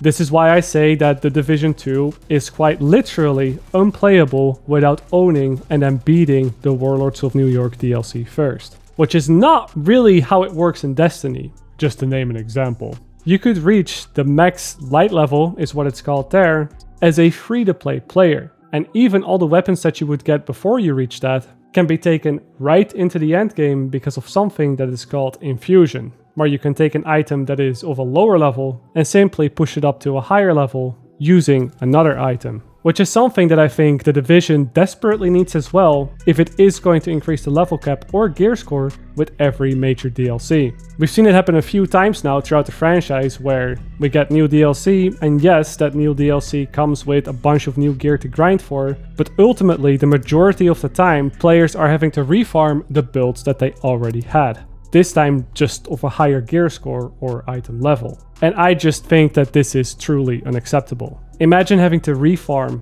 every weapon and every god roll piece of gear that you have in Destiny every time an expansion came out. People would just lose their minds. And I'd even say that in the case of Warlords of New York, some of it could be forgiven, because the developers also pushed a rework of all the existing gear into the game. The short story of it is that they weren't all too happy with how gear worked and introduced a system called Gear 2.0 that made it a bit easier to make builds. So even if Warlords of New York didn't come with a level cap increase, it was likely that players would have had to refarm quite a bunch of gear regardless. But also, don't forget that without infusion, it's just going to get worse and worse as the game gets older. Because every year, more and more gear will have been added to the game. And so every year, you're going to ask your player base to refarm for more and more of their old gear. It's why I say that even if you can excuse some of it in this one instance, the way that they've done this DLC here would have never been sustainable in the long run. And here is the real deal with all of this. This is where we come back to the question that we asked earlier in this video, which is if the Division 2 even needed a leveling system to begin with. Did Warlords of New York really need that level cap increase? That is the question. And my answer to that is even more of a resounding no than that I already gave for the base game. Just a few minutes ago, for example, I said that the biggest difference between the base game and Warlords of New York, when it comes down to the map, is that you can now explore New York freely in any order, because the zones don't have any levels tied to them. There aren't any lower level enemies here and higher level enemies there. This might have made you wonder how the scaling works then, if we still have to go from level 30 to level 40. And it's very straightforward actually, because the game just spawns in enemies that are only of your level. If you're level 31, you will fight level 31 enemies. If you're level 32, you will fight level 32 enemies, all the way up to level 40. Okay, so if the levels of your enemies are always matching the level of your player, then what was the point of these levels again? Why exactly couldn't we just have a campaign where you just have to beat the 4 missions to play the final one and then you're done? Why did we need the extra 10 levels here? Well, I don't have the answer for that, but I can tell you why we didn't need them. There isn't any real progression that you get here if the enemies always scale up with you. There definitely aren't any more bespoke areas to this map now that we can go to every area right from the get-go. This campaign certainly doesn't act as a tutorial for the endgame any more than the base game does, because for some reasons we're stuck collecting green items again. And once again, all that matters is the level of an item. That is the most important thing, which again doesn't matter at the endgame. And even if the developers really wanted to force a complete hard reset for everybody, which again I think is pretty disrespectful without something like infusion, then Gear 2.0 would have done that just fine already. Am I just living in Crazy Town here? Like how did all of this come to be? And yes, I understand that some of these issues are very niche in comparison. Maybe I'm just nitpicking here, right? But I think that all of this is part of a bigger picture. A picture where we're still just making this game as if it's like a single player story driven game, putting most of our effort into the least replayable type of content. And then we're still just slapping a gear system on top of it, while not really playing to the IP's strengths or even the strengths of the looter shooter genre. This is why I said back then that Warlords of New York could have had 4 times the content with 16 times the detail, and it still wouldn't have garnered that long-term engagement that Ubisoft was looking for. Good sales, perhaps, and a short spike in player engagement, of course. At the end of the day, it is still an enjoyable one-time experience. But it will not get you the type of longevity that you really need for this type of game. And no, of course, I do not have the official numbers. But when even the IGN review agrees with this sentiment, it's hard to ignore that Warlords campaign and subsequent activities provided me with about 12 of the best hours I've spent playing a Division game to date, even if I can't see many more of them in my immediate future. Well, then at least I know I'm not the only one living in Crazy Town.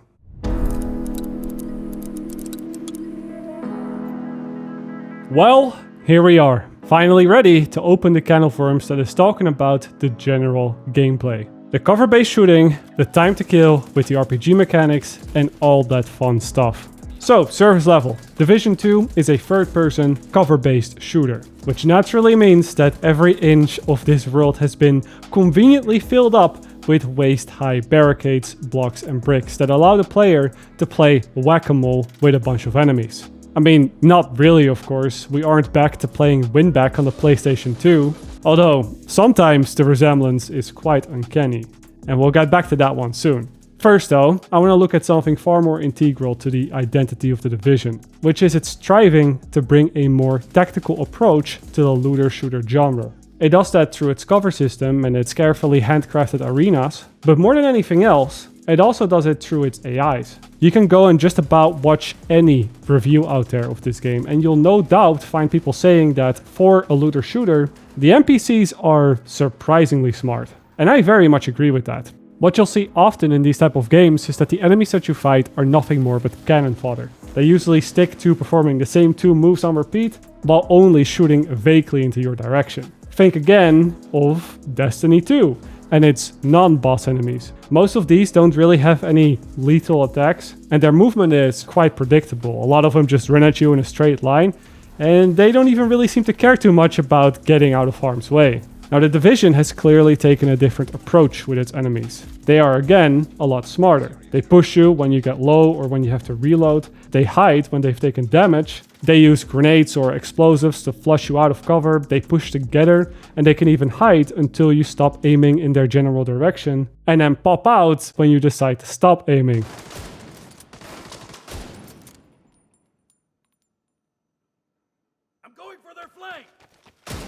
On top of that, all of these NPCs also have their own detection system, to where if you manage to break line of sight and relocate without being seen, they continue to think that you're still on that previous location, which allows you to outsmart them or flank them, even if you're playing solo. It is also why every time that you enter a new room in the Division 2, no NPC will be aware of your presence. You know, despite you just shooting off a million bullets in the room just before it, it's not an oversight, but it is to give you a chance to pick the best spot in the room before initiating the fight. It is that more tactical approach to the game. Now do note that of course it isn't a stealth game, there are no stealth takedowns, and you can't proceed without killing all the enemies in a room first. And even shooting just a single bullet with a silenced weapon will still alert all the enemies. So it's not a full-on tactical shooter, but it undeniably has more of a tactical approach to it. Picking the right position, the right piece of cover, breaking line of sight, repositioning, all that other stuff that you typically don't really find in a lot of other looter shooters. I mean, I can hide all I want in Destiny 2, but the enemies will always know where I am and just track me through the walls regardless. It sounds nice, right? And yes, it is. I can see that a lot of effort has gone into these systems and making sure that they work at scale with so many enemies on the screen and also in an open world setting. But this whole area is also where the franchise has had some struggles in the past. It's been the source of a lot of confusion and frustration because, as you might imagine, combining that more tactical approach with stat-based systems that you typically find in looter shooters and in the Division, that is extremely difficult. It is very, very easy for the balance to sway way too much one way or the other. If, for example, players are too strong, then there isn't really the need to play into strategy at all, as you can just run and gun it down. And if players are too weak, well, then you can have all the setup and all the strategy that you want, but if at the end of the day the enemies turn around on you and can kill you before you can kill them, even though you just put half a magazine into their head, then, well, that is also a bit of a problem. Division 1 and the Division 2 both have been on either side of this coin. Unsurprisingly, the area of the game where this balance is at its absolute best is probably when you're running through the campaign. It's because of that guaranteed but somewhat fake progression that we talked about earlier, with the character leveling up and then the gear and the enemies also leveling up. It's not a great leveling system, but it does create an environment where the developers have total control. For the most part, they know exactly how strong you'll be at any given point, and thus they can very precisely tune how strong enemies are going to be and how much damage they put out. And it shows. Enemies do not take a full magazine to kill, they die pretty fast in fact, but on the other hand, you also just can't really go ahead and run around the place like a lunatic, because you don't have as many tools available to you, and the enemies hit just as hard. This of course all changes at the endgame. With so many different type of activities to pick from, half of which we haven't even looked at today in this video, and with so much freedom for the player to just pick out the desired difficulty and with how many players they want to play, or how many extra modifiers they want to put on, there are so many variables, and you're basically putting the task of finding that right balance into the hands of the players. Which just means that most of the time, content is going to be far too easy and far too difficult. And especially in the case of The Division, that creates a very undesirable gameplay experience. And yes, undesirable. Because when a Division gets too easy or too difficult, the gameplay changes a lot. And it very easily slides into a type of gameplay that I don't even think is intended. And this is a problem that is unique to The Division because of its unique attempt to combine the tactical aspect with the looter-shooter genre. NASA118 says cringe. Yeah. There's a lot of cringe on this stream. You're gonna have to... Whoa! What? Okay, maybe we go back down. I mean, You could do it. I could, but it's not gonna be fun. To better explain this, let's once again look at Destiny 2. Which, yes, I'm making a lot of Destiny 2 comparisons, but it's also another looter that I've played the most. And one that is also just very popular, that does a lot of things right. So it would be stupid not to look at that. But yes, Destiny 2. Baseline, it is also a looter shooter. But instead of it being a cover-based one, it falls more in line with being a movement shooter. Movement in Destiny is just about as important as anything else. And this means that in order to avoid taking damage, yes, you can go ahead and hide behind cover, but more ideally, you want to do that through your movement. You want to be strafing around. This is of course possible because the enemies in Destiny 2, they don't shoot hitscan bullets, but instead they fire slower moving projectiles at you. Now what you'll find is that on the easier difficulty, these projectiles, they do less damage. They move through the air slower, or maybe they are used less frequently. But as you up the difficulty, these abilities will start doing more damage, they are spammed a lot more often, and they also move through the air faster. The important thing here is that among all difficulties, the moment-to-moment gameplay remains the same. The player needs to keep using his movement to avoid dying or to avoid taking damage. It is just that on the harder difficulties, you need to be a lot better at doing that particular thing. Or you just need to have a better build, with more resistance, more regeneration, or more mobility. But now let's take this back to The Division, which is not a movement-based shooter, it's a cover-based shooter. With easier difficulties, more normal difficulties, and harder difficulties. Now, we've already talked about the normal difficulty, because that's what I consider to be what the campaign is like. And I find that the gameplay here works out probably as the developers have intended it to. But then, once we get to the end game, and when the game gets too easy, that is when that whole tactical element of the game is just removed. And it actually becomes a lot more useful to not use cover at all, because you don't need to, and cover is just slowing you down. And here is where it gets interesting. Because what happens if we up the difficulty, if we make the modes a lot harder? Well, then the tactical aspect with the cover-based shooting mechanics also get removed from the equation. Because the enemies are so lethal, have so much damage, so much health, and spam their abilities to such an extent that using the cover system, the way that I imagine the developers wanted the players to do, actually becomes a death sentence. You could be on the high ground, behind cover, with full health, playing the game as I think it is intended to be played, and still get beamed or almost one-shot simply because an inch of your body was poking out. Try it for yourself. Try peeking out of a cover piece against legendary enemies, for example. And do it from what I would call a relatively safe distance too. I can guarantee you that you'll be murdered on the spot.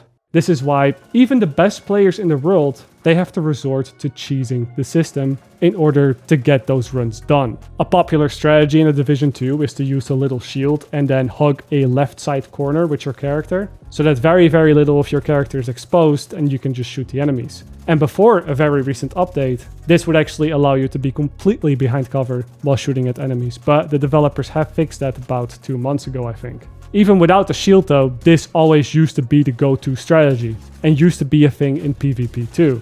Because not using the cover system and just standing next to a wall and shooting would always expose way less of your body.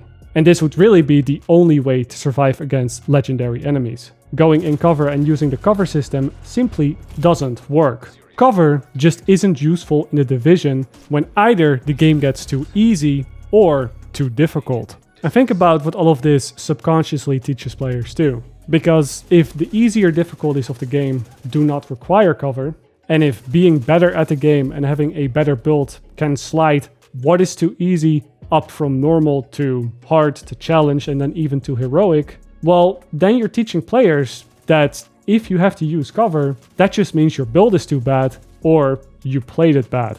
Because had you done better, or if your build was better, you wouldn't have had to use that stupid cover system. It's why for veteran players, that 2-second armor kit replacement that self-stuns your character, it feels like 5 seconds every single time. It is why the Revive Hive is so popular despite being the lowest value, highest cooldown skill in the entire game, because many players would just rather risk going down, face trading with the NPCs, than that they would pop into cover just to get that armor kit off and then pop back out. The Division 2 is a game that subconsciously tells the long-term and experienced players not to use its one central mechanic, because using that one central mechanic just means you're bad at the video game.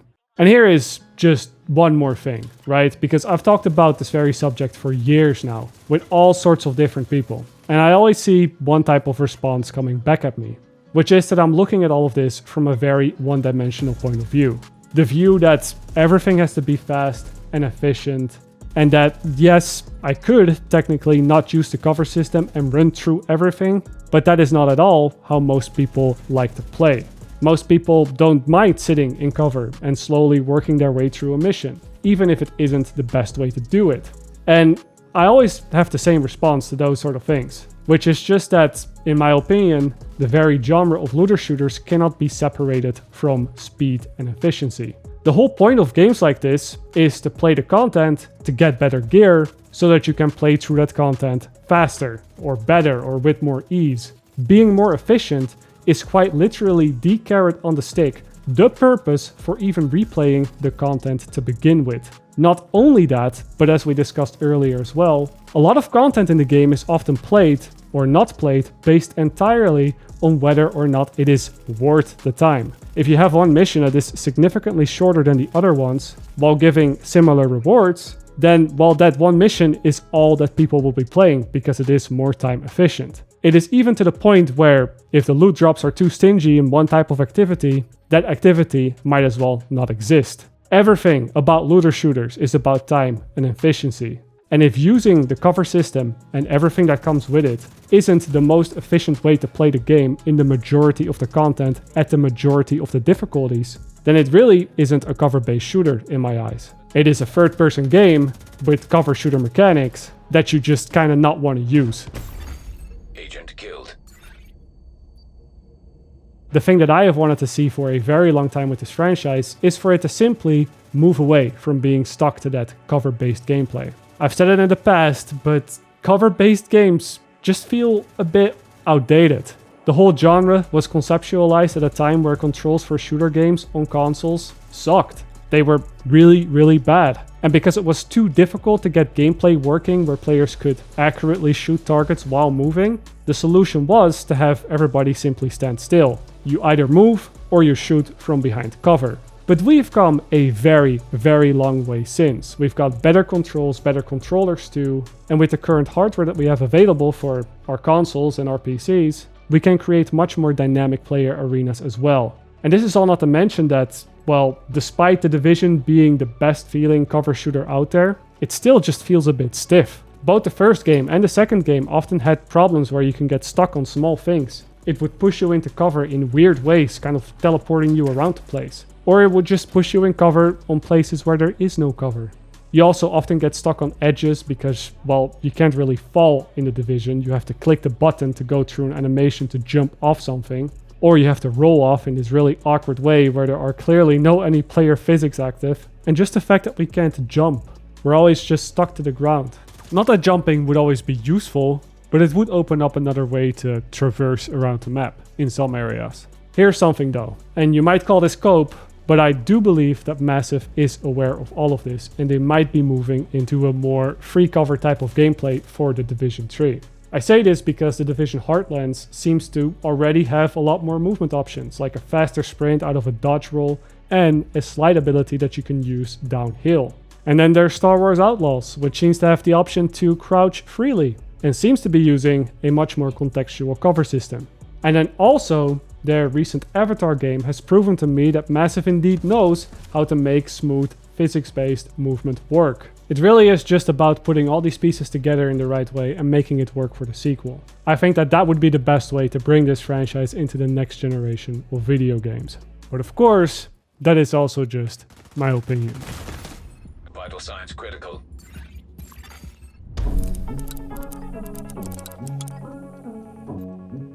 Alright, so far with this video, in addition to showcasing some of the game's highlights, I've also mentioned some reasons where I believe players might quit The Division 2.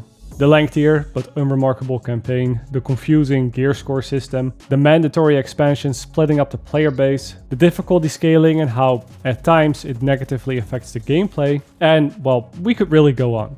But now, let's say, what if? What if none of those things are really any deal breaker for you? At the end of the day, they weren't deal breakers for me. And truth be told, half of these issues don't even really apply to me at all. Like, can you imagine somebody with almost 3,000 hours in the first game getting confused about gear score and rule tiers in the sequel? I would have never been able to build my channel around the Division guides if that was the case, right?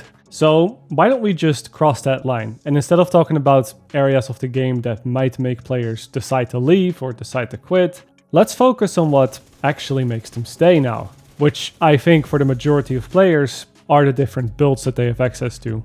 All the gear and all the loot that you can find in this game and how you can combine it all to either change your playstyle or to just do the thing that you were already doing, but better. And now, before you think I'm about to bombard you with spreadsheets and more game jargon about what fifth percentage of which stats end up being the best in which situations, no, that's not really what we're going to do today. We don't even need to, in fact, because gear in The Division 2 is surprisingly simple and straightforward.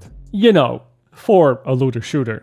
The very core of builds in this game are literally called core attributes, and there are only 3 types of them. The first one is weapon damage, which is indicated with this red crosshair symbol. Then we have armor, which is indicated with the blue shield symbol. And then there is skill tier, indicated with the yellow battery symbol. Every last piece of gear that you find in this game has one of these 3. And with 6 different gear slots, you know, the mask, the chest, the holster, the backpack, the gloves, and the knee pads, you can have up to 6 of these on your build in any configuration that you like. And yes, I know there's ways to get more than 6, there are a couple of exceptions to the rule here, but this is generally how it works. You'll either end up having a stronger weapon, a bigger armor bar, or your skills will be a lot more effective. So that's the start, and that's the most important part of your build, I'd say. But in addition to that, gear also comes with somewhat weaker secondary stats, also only in one of these 3 categories.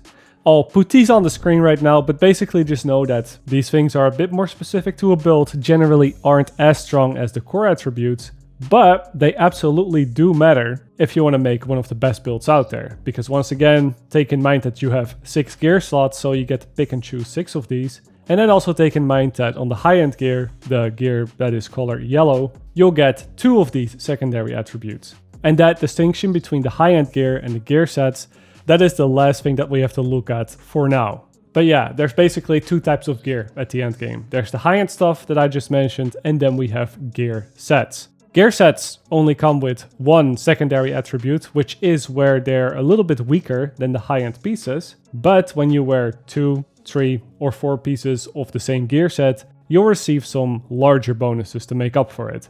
And the 4 piece is always this very elaborate thing that often dictates the playstyle of the player. To keep it short, gear sets make you become really good at doing one particular thing, whereas with high ends, you leave yourself open to be more of a jack of all trades. I should mention though that the Division 2 also has exotic pieces, which are very much like high-end pieces, but they also have a special talent that in some cases can really do some weird stuff. This is the system that we're looking at. High-end, gear sets, and then the occasional exotic. It's a pretty robust system, and what this often results into is that players will opt to go for 4 pieces of any gear set and then fill up the remaining 2 slots with some high-end pieces, or again, 1 exotic. So what you see on the screen right now, this is typically what a build would look like in the Division 2, roughly.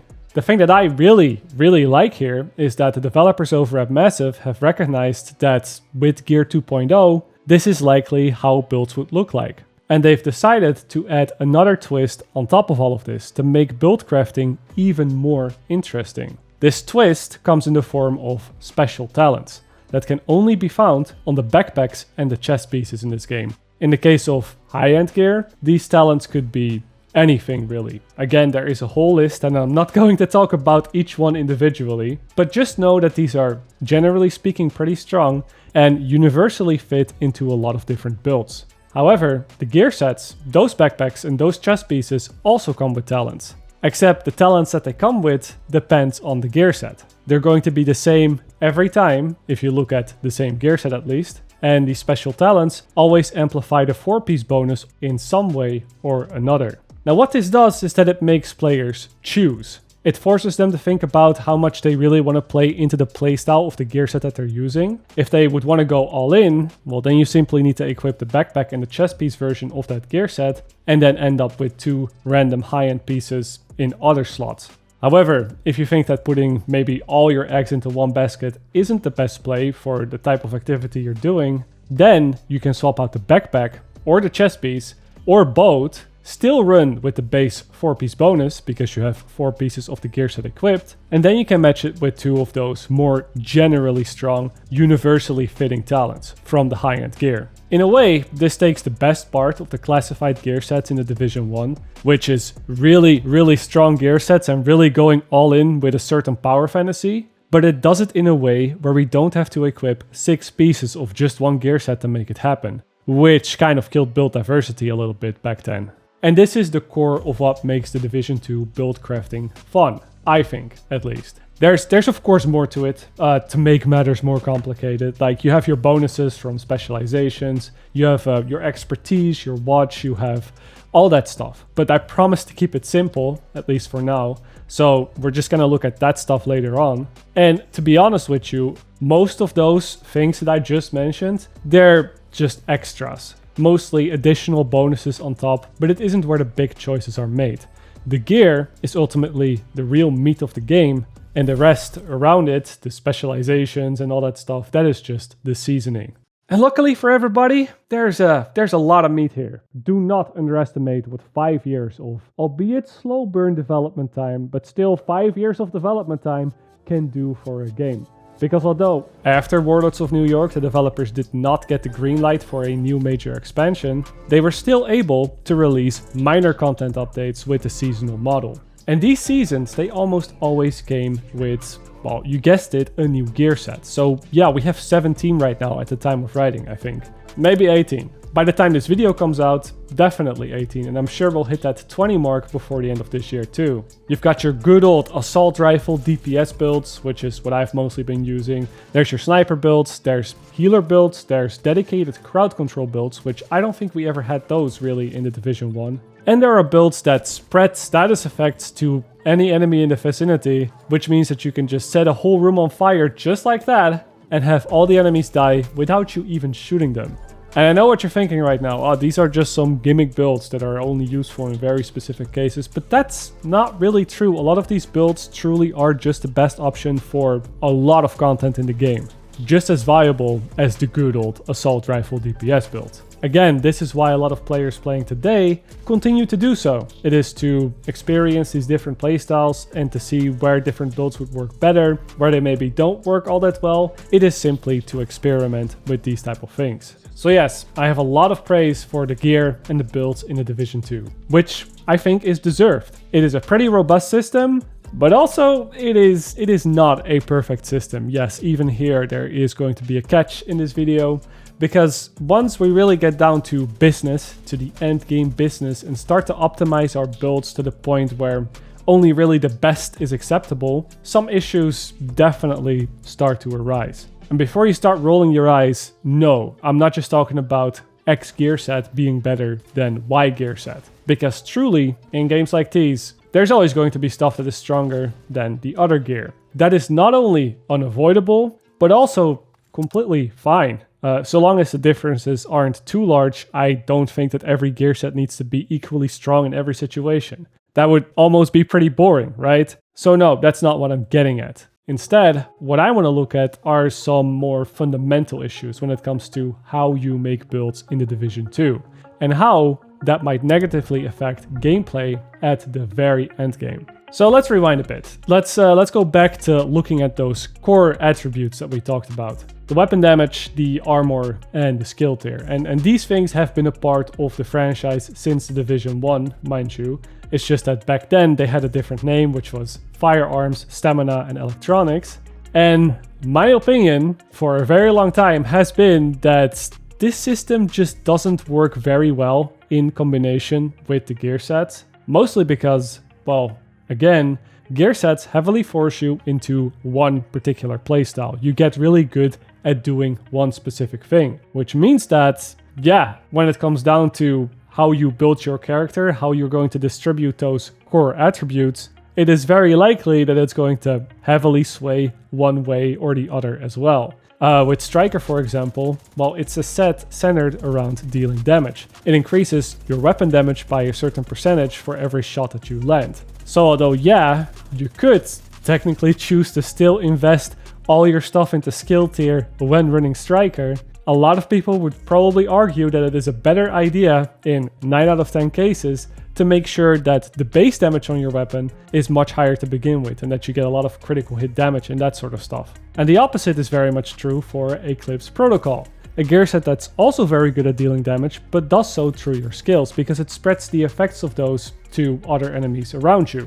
And if the damage of the status effects depends on how strong your skills are, then you probably want to make sure that those skills are pretty strong to begin with, and that you're not speccing this gear set with weapon damage, right? These are some very simple examples, and there are some holes to this explanation when it comes to how damage in a division is calculated. But keeping it simple, and just looking at PvE for now, we'll look at PvP later, you can see that oftentimes with these gear sets you're very heavily incentivized to fully commit one way or the other with your build. Almost to the point where if you don't, you're just kind of throwing. You're just kind of making life more difficult for yourself. And even Massive Entertainment seems to be very much aware of this, as all the gear sets that you get in the game always roll with a fixed core attribute already locked in. Striker pieces that you find always have weapon damage. Eclipse Protocol always comes with skill tier. And even on the high-end gear, the first secondary attribute that you get has a very high chance of matching the color of the first core attribute. The developers even went on stream to explain why they went into this direction, and it was because the player base was telling the developers that rainbow gear, as it was called back then, would usually be an instant deconstruct. That is how useless people consider mixed builds to be. Now do mind that this kind of narrow build path for gear was also a thing in the Division 1. Again, back when these core attributes had different names. But I think that it worked better in the Division 1 because you always had to carefully consider how much stamina you would put on each build. This is not only because there were certain talents on both gear and weapons that often had main stat requirements, and they would just give you large bonuses for hitting them. So often you'd gain extra damage by running more stamina, just to name an example. But it also worked better because burst healing was so readily available in the Division 1. And that burst healing was often based off of a percentage of your total health. If you think of medkits, for example, I think it was always like a 40% heal or 60% heal, I can't remember the exact values. But it was always a percentage of your max health. The same was true when you blew up the support station. It would give you a 33% heal based on your total health. The recovery link also worked like this, also healing you based off what your maximum health was, and so a higher stamina actually allowed you to stay in the fight for much longer, play more aggressive, which then also allowed you to deal more damage, or use your skills more efficiently. This was not just true for PvP, by the way, this was also very much true in PvE. Now Massive deemed this as an issue because, well, the game was supposed to be more of a tactical shooter, a cover-based shooter. So, in the Division 2, They simply made the NPCs a lot more lethal and took away a lot of that on-demand burst healing, which yes, has resulted in somewhat of a more cover-based shooter at times. We've looked into that already, but it's also made the impact of having a bit more armor on a DPS or skill-orientated build quite insignificant, at least in PvE. In PvP, that balance of having enough armor is still just as important, and you'll often see people swap out their red cores with the blue ones to get more armor. But again, we'll look at PvP later, we're just talking about PvE for now. Now my take on all of this is that this just doesn't make for a very interesting build crafting game. Yes, we have a lot of build variety, but the process of getting to those builds is very straightforward. All reds, all yellows, or something a bit more Frankenstein-like if you're playing PvP.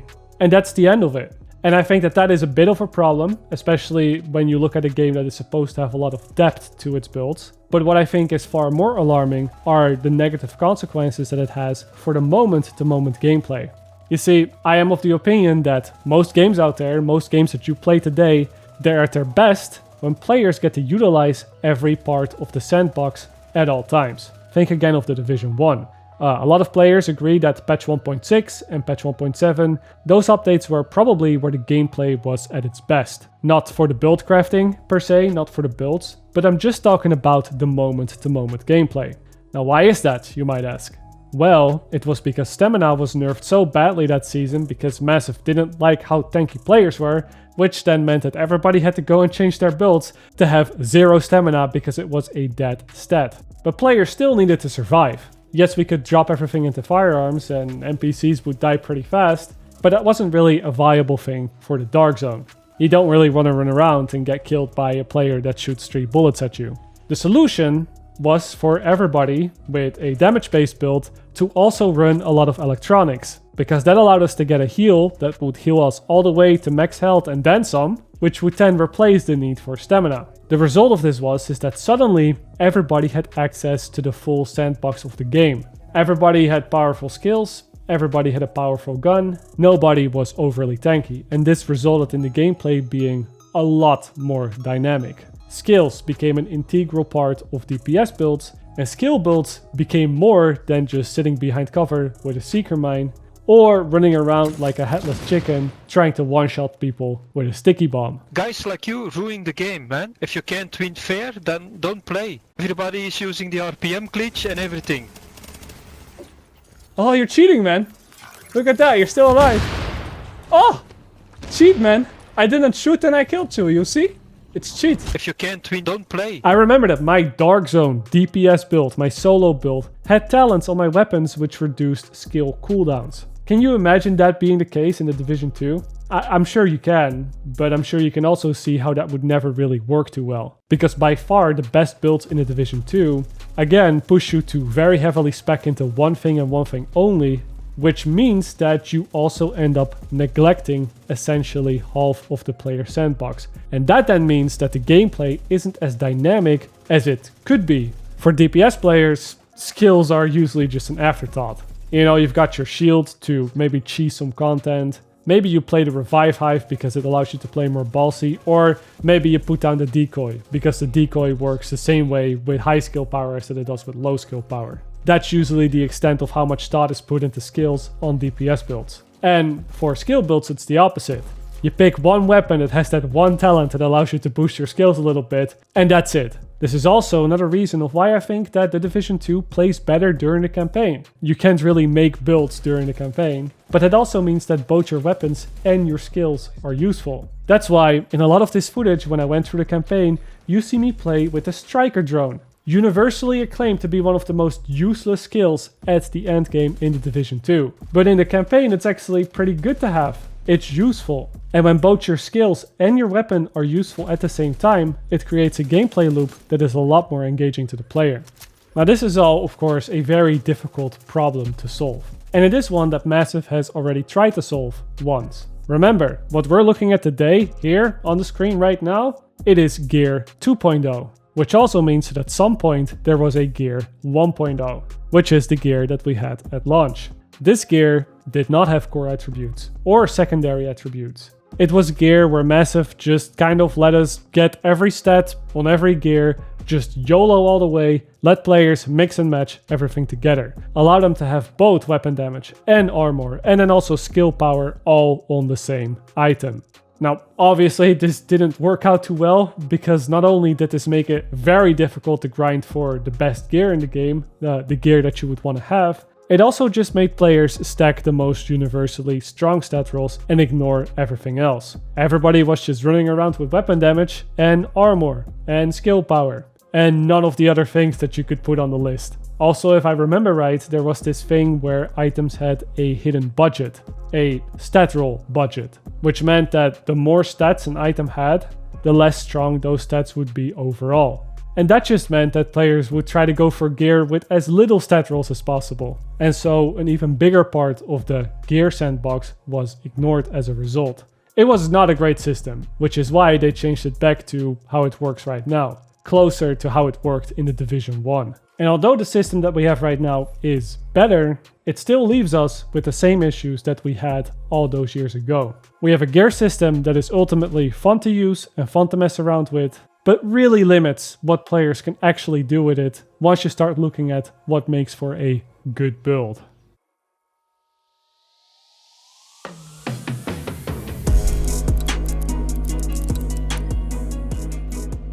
To continue on the topic of loot, something that we're now going to look at is the reward structure of the endgame. In games like these, in looter shooters, something that is just as important as the builds themselves are the ways in which you obtain the loot. And also how generous those loot systems are. Far too many games of this genre, especially in recent times, they come out with the unfortunate illness that we call shitty loot syndrome. Where yeah, there's stuff for you to collect, but the process of doing so is often tedious, repetitive, and painstakingly slow.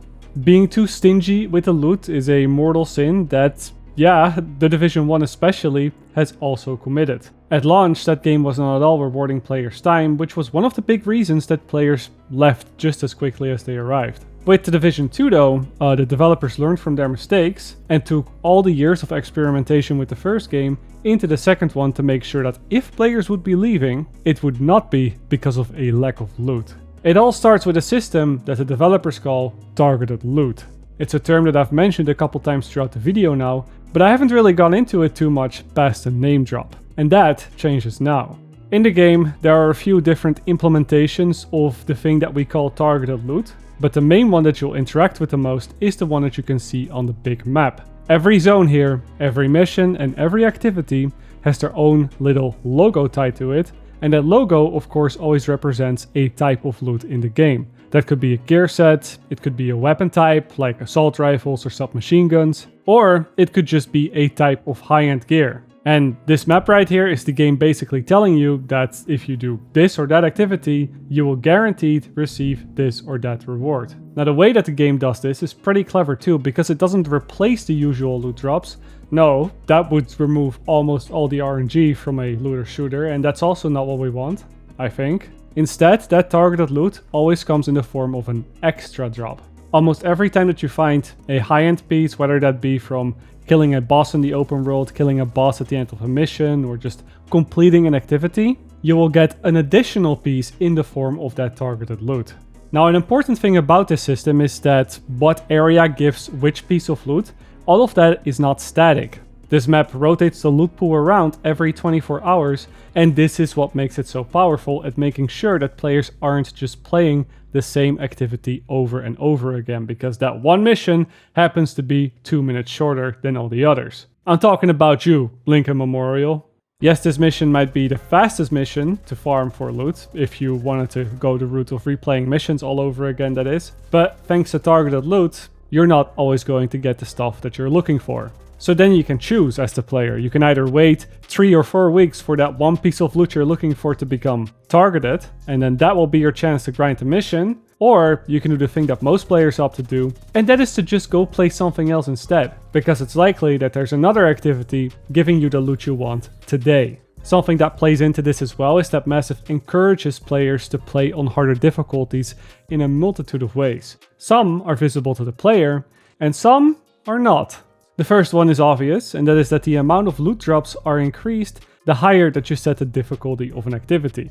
This is of course pretty standard practice for looter shooters, but then something that the game doesn't tell you is that as you up the difficulty, the quality of those loot drops increase as well. Basically, what the game does is that it increases the bottom floor of the stats that you find on gear from that activity. You're not going to see a visual indication of this, and it's also not explicitly told to the player, but if you play on heroic difficulty, the stats on gear cannot go below a certain value, which also means that the average gear you're going to find is going to be of a much higher quality. Now, I very much like this system because it means that it's technically still possible for somebody playing on normal to get something that is incredibly good. A god roll is what it's usually referred to. And in this way, it is a complete opposite from the world tiers. With the world tiers, all your gear is truly useless until you reach the gear score cap. You know beforehand, before you start the mission, that no matter what you get, it will just be a stopgap for getting to that max gear score. But with this, no matter what activity you play, no matter what difficulty you put it on, there's always the chance to get something really, really good. It is just more likely that it will happen on a higher difficulty. Yet, another thing that helps with consistently rewarding the players are the caches that you get every time that you reach a total of 700,000 experience. That sounds like a lot, but it's not too much to be honest. Numbers are kind of inflated at the end game. We have millions of DPS and millions of armor, which I don't particularly like, but I guess it is what it is. But yeah, 700,000 experience. Every time you reach it, you get a cache with 2 high-end gear pieces in it. And there's even a chance to get a bonus third one. Of course, playing on a higher difficulty increases the experience you get, which is then yet another reason to play at the higher difficulties, because you'll just passively get more loot. There's even some extra modifiers that you can put on for even more experience gains, like disabling the minimap or spawning in enemies with special ammo types. But usually these are best left disabled when you're trying to farm for specific gear because, yeah, they only affect the experience that you get, and the loot you get from those caches, they are never targeted loot. All in all, it seems like a pretty robust system, and I can't really argue against that. You're basically never doing something that you're not being rewarded for in some way or another. But with that being said, I think I'm now going to arrive at what is probably the most controversial part of this video, which is the part where I'm going to say that this video game, this looter shooter, has far too much loot. And I should clarify that this is not about the different types of loot. I'm all up for more variations of more gear. It's just about the frequency that it drops. Just to name a few examples, I can't even play 2 rounds of Countdown without my inventory being capped out on space, and me having to go in there and spend 10 minutes cleaning it up and deciding what I want to keep or not. I can't even play 1 hour of PvP in the Dark Zone without me being capped on Dark Zone caches and having loot drops literally clutter my screen as I'm trying to play with and against other players. And I can't even attempt to do a single legendary mission without the battlefield being showered in loot drops. And yeah, maybe we died a few too many times at the boss here. But still, there are just so many loot drops in almost every activity that I play. Let's go back to that average Lincoln Memorial mission. I did a couple runs on challenge mode difficulty, I think. Going through a mission like this takes about 5 to 7 minutes maybe. And that then leaves me with 12 to 14 drops almost every single time. To put that into context, that's about 2 loot drops per minute. 1 loot drop every 30 seconds. And they were all high-end or gear sets too. Now your first reaction to this might be to say that, wow, that's really great actually, because at least the game is rewarding to play. It respects your time, and some of you might even think that I'm now coming at this from an elitist angle, like you should work for your loot, and casuals shouldn't have access to gear, and all that stuff, but no, that is not the case at all. I'm coming at this from the simple fact that I am so burned out with inventory management in this game that I haven't even finished all of the builds that I originally wanted to make when I came back to this game, and I'm already at the point where I'm straight up ignoring loot drops because I just don't want to deal with it anymore. I don't even want to pick it up and then deconstruct it for the materials. I know there's like hotkeys and that you can organize your inventory in different ways, but it is still just tedious. It is an issue that admittedly gets less bad as you play the game more. Because as you play the game more, you'll get more and more perfect items, and the stuff that you realistically still have to look through gets reduced as a result. If you already have the perfect striker build, you never have to look at a striker gear set ever again. But for many new or returning players, or players that just like to experiment with a lot of non-meta builds, such as myself, and keep items and keep stuff in my inventory and in the stash for maybe in the future, because maybe Massive will buff or nerf a few things, or maybe I should keep hold of that rifle because they might just bring out a rifle gear set next patch. I think this is a very normal thing to do in a looter shooter. And when you're a player like that, inventory management is just a nightmare. Now there are a couple different side style of this as well. The first one is the countdown game mode. Let's just start with that. Countdown is an 8-player match-made game mode that Massive has added to the game, I believe it was a few years ago, that is free to play for all the players that own the Warlords of New York DLC. Now when you load into this game mode, you get a 15-minute timer, you get to clear a few objectives on the map with 7 other players, after which you have to extract with a helicopter, and well, that is really it. That is the game mode. There isn't too much else going on. And for some reason, I don't know if it's the fact that you're playing an 8-man activity, so a lot more NPCs spawn in, or because those NPCs are really tanky, so the developers might feel the need to increase the loot drops for killing them. I don't know what it is, but the loot drops in this game mode are insanity. I'm not exaggerating when I say that you can easily get 30 to 40 loot drops within that 15-minute time frame, especially if you wait until the very end of the timer to extract, because at the end, if you've killed all the enemies and done all the objectives, a helicopter with a bunch of enemies will spawn in periodically, and you can just kill them over and over for even more loot. Now that all sounds pretty insane, but it gets better, because Countdown is also the only one of 2 game modes in the entire game that allows you to manually select your targeted loot. So yes, before starting this game mode, you can select the loot drops that you would like to see from the loot that drops in this activity, and then you'll get at least 10 to 15 of those loot drops in the span of, well, let's say 15 minutes. And I just think that that is insane. You know, back in my days with the Division 1, we used to go through elaborate exploits for not even half of the loot that we're getting right now. And that loot would be completely random too. This is just reward creep on a level that I've never seen before. Countdown, in my brutally honest opinion, has essentially killed any incentive to play most of the other content in the game. I know that the raids have their one exclusive exotic weapon, and then the new incursion gives you that new Ouroboros SMG that cannot be obtained anywhere else. And then there is also one gear set that's called System Corruption, I believe, that can only be found in the Dark Zone. But other than that, if you want any piece of loot, high-end, gear set, exotic, you can just go and play Countdown. And yes, even most exotics, because if you successfully extract in Countdown, if you take the helicopter and leave, you also get some points that can then be spent on exotic caches. So after, let's say, half a day of grinding Countdown, you'll likely be able to get 10 or 20 exotics on top of all the loot that you have already received that day. And here's the thing as well, right? Because inventory management is so tedious, and because of the fact that if I want any gear at all, I can just go get it in Countdown, the game has essentially been split up in 2 halves for me. I'm either chasing after a specific gear piece in Countdown, and I don't worry too much about the gameplay, I just have to put in the time and then I'll get it, or I'm actually playing the game and trying to have some fun, and essentially just ignoring all of the loot drops or auto-deconstructing everything, because I cannot be asked to look through all the stuff I get anymore. If there's something I want, I'll play Countdown. If I just want to play the game, I'll just play the game. And yes, this is a solution that works for me and a few of my friends, but I can't imagine that this is how the developers intended for us to play the game. The other angle with this whole loot conversation is that while we have a good amount of loot in the Division 2 that is genuinely interesting and genuinely fun to play with, there's also just so much loot that just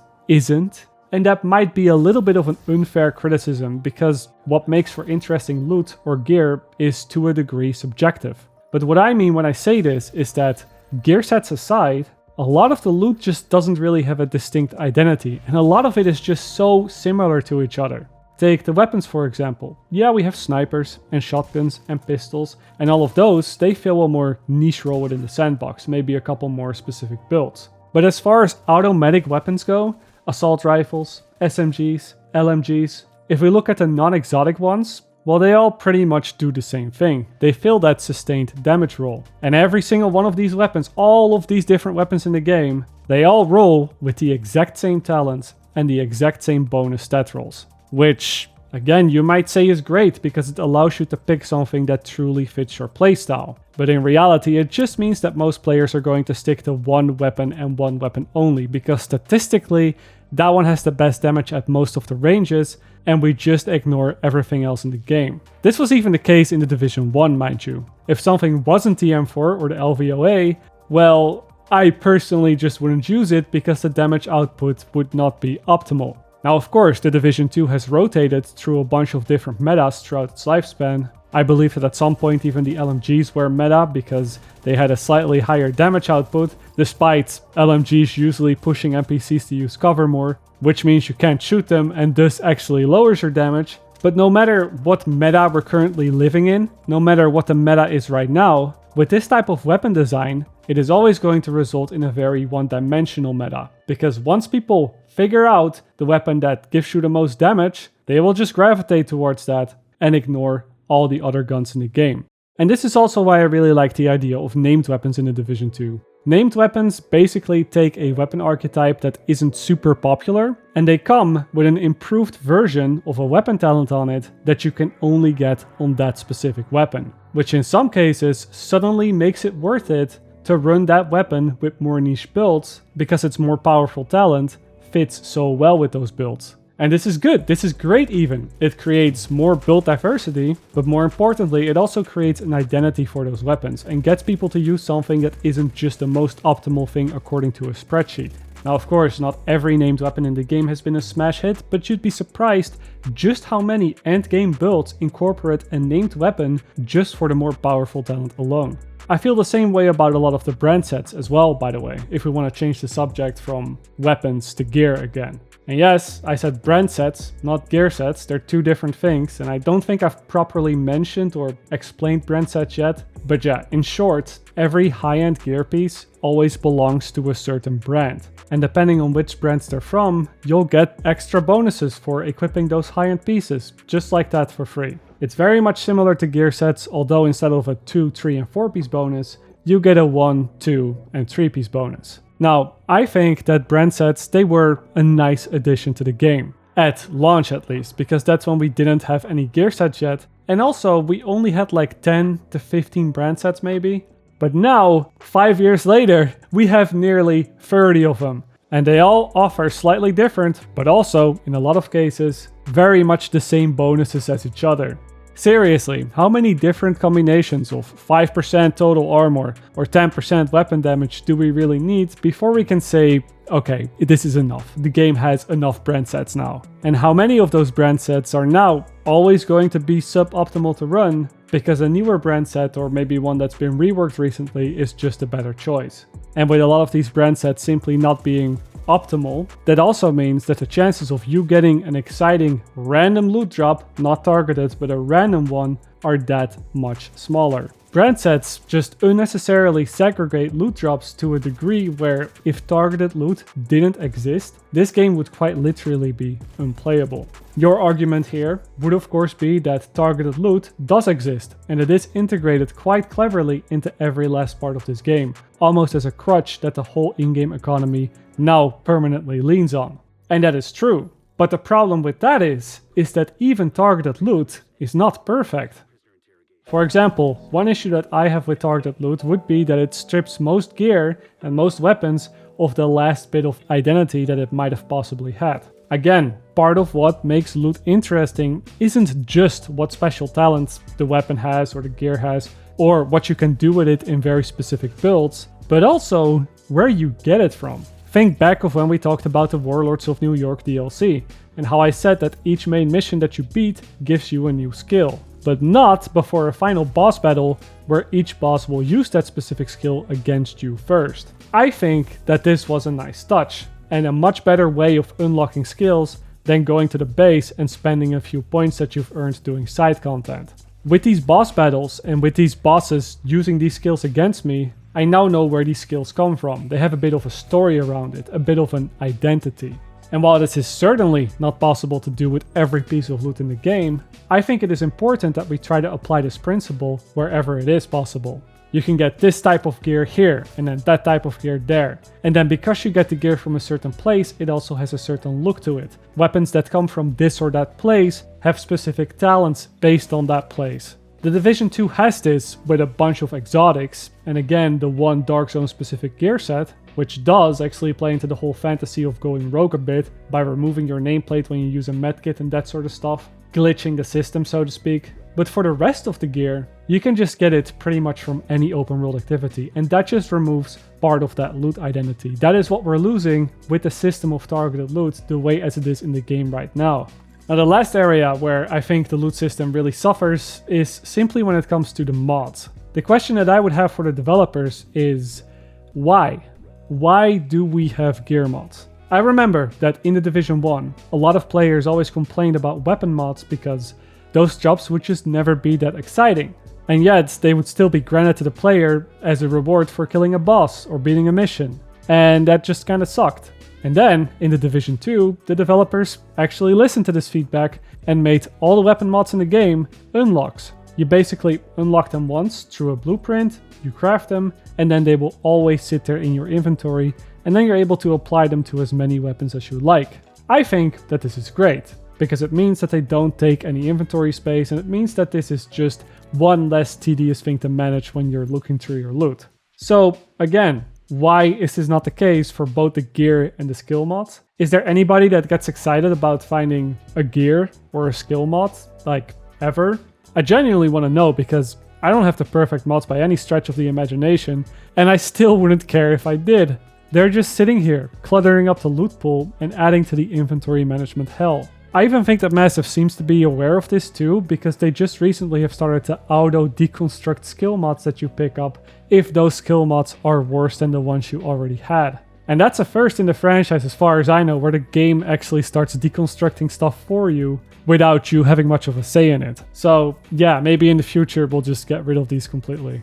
As I said, this was probably the most controversial take of the video. I know many people look at this and think that I'm just trying to make the grind harder for them, and I want this elitist game where only the players with 14 hours of time to spend on a day will be able to get the best gear. But no, that is not my intention here. What I would simply want is to make the loot game more fun again, which means less time spent shifting endlessly through the inventory to sort out all the shit that I have. And I want more loot drops that are actually exciting. And yes, at the end of the day, that would probably mean a lot less loot drops. But also, the game wouldn't have to shower you with so many loot drops to begin with, if so many of them wouldn't always be an instant deconstruct.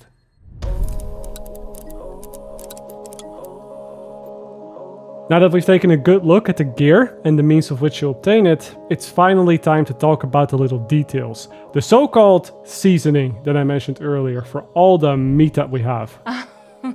This includes the specializations that were introduced at launch, the Rogue Agent Watch that was introduced with the Warlords of New York DLC, and then the several optimization stations that allow you to craft, modify, and upgrade your existing gear. So, specializations, let's just get down to it. In short, specializations are the Division's answer to classes. They're not really full-on classes where your whole playstyle or toolset changes depending on which one you pick, but they're more like class light versions. You pick a signature weapon, which is this big bulky thing that is supposed to be very strong, with a large emphasis on supposed to be, and then that also comes with a small skill tree that players can unlock as they play more with that specialization. At launch, we had 3 of these. We had one with a sniper, one with a crossbow, and one with a grenade launcher. But during the first year, 3 additional ones were added, which gave the player a minigun, a missile launcher, or a flamethrower. So yes, all of these weapons, except for maybe the sniper, they're very unique in a way that they aren't just a variation of an existing weapon archetype in the game. They are custom built and developed for the specialization only, which really does give almost all of them a very special feel. These signature weapons, is what they're called, also have their own ammo economy system, where you don't start off with any ammo, but you can build it up as you get kills with your other weapons. All of these specializations also come with a special skill that isn't available to the rest, a special sidearm with a special trait, and a bunch of special mods for your weapons. It all sounds pretty cool on paper, and I'd say that this is much better than the talent system that we had in the Division 1, where it was just a matter of clicking 4 boxes, you know, which 4 talents did you want, meaning that most players would just click on the best 4 in the game and would just leave it at that. But I just don't think that these specializations are very well executed. There's a bunch of problems with them, with the first one being that, well, most of these signature weapons, they're just not that useful. I mean, seriously, have you seen me use any of these signature weapons in the past 2 hours and 10 minutes? I don't think you have. And sure, some of that was campaign gameplay where, of course, you don't have access to these signature weapons because you only get those after the campaign. But still, that is a lot of gameplay to look through, and I still have to go out of my way now to show you the fact that they even exist.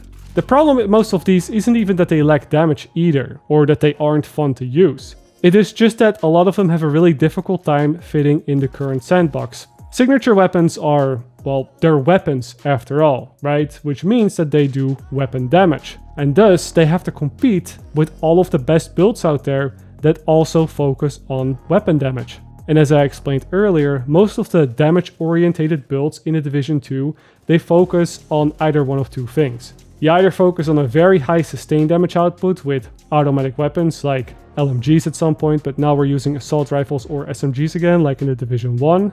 Or these damage-orientated builds, they focus on a one-shot setup that either works with some pistol or some sniper or maybe even with a shotgun. Now the sniper signature weapon is obviously great for those one-shot builds, and I think the gunner could work quite well in those sustained damage builds. I can see myself using gunner here and there in my striker build, for example. But the rest of these signature weapons, they just fall so far away from either one of these categories that they just don't see a lot of use, and it's generally faster to just use your primary gun to kill the enemies instead of the signature weapon.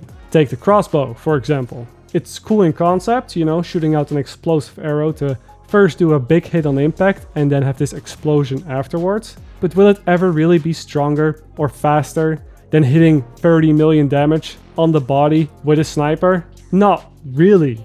I mean, just look at this. Look how long it takes me to even swap to the crossbow and swap back. This part alone makes them that much worse to use. And if we look at the flamethrower, we have other issues. Yeah, close up, it does about the same damage as a normal gun while also sending enemies on fire in this big radius, which sounds good.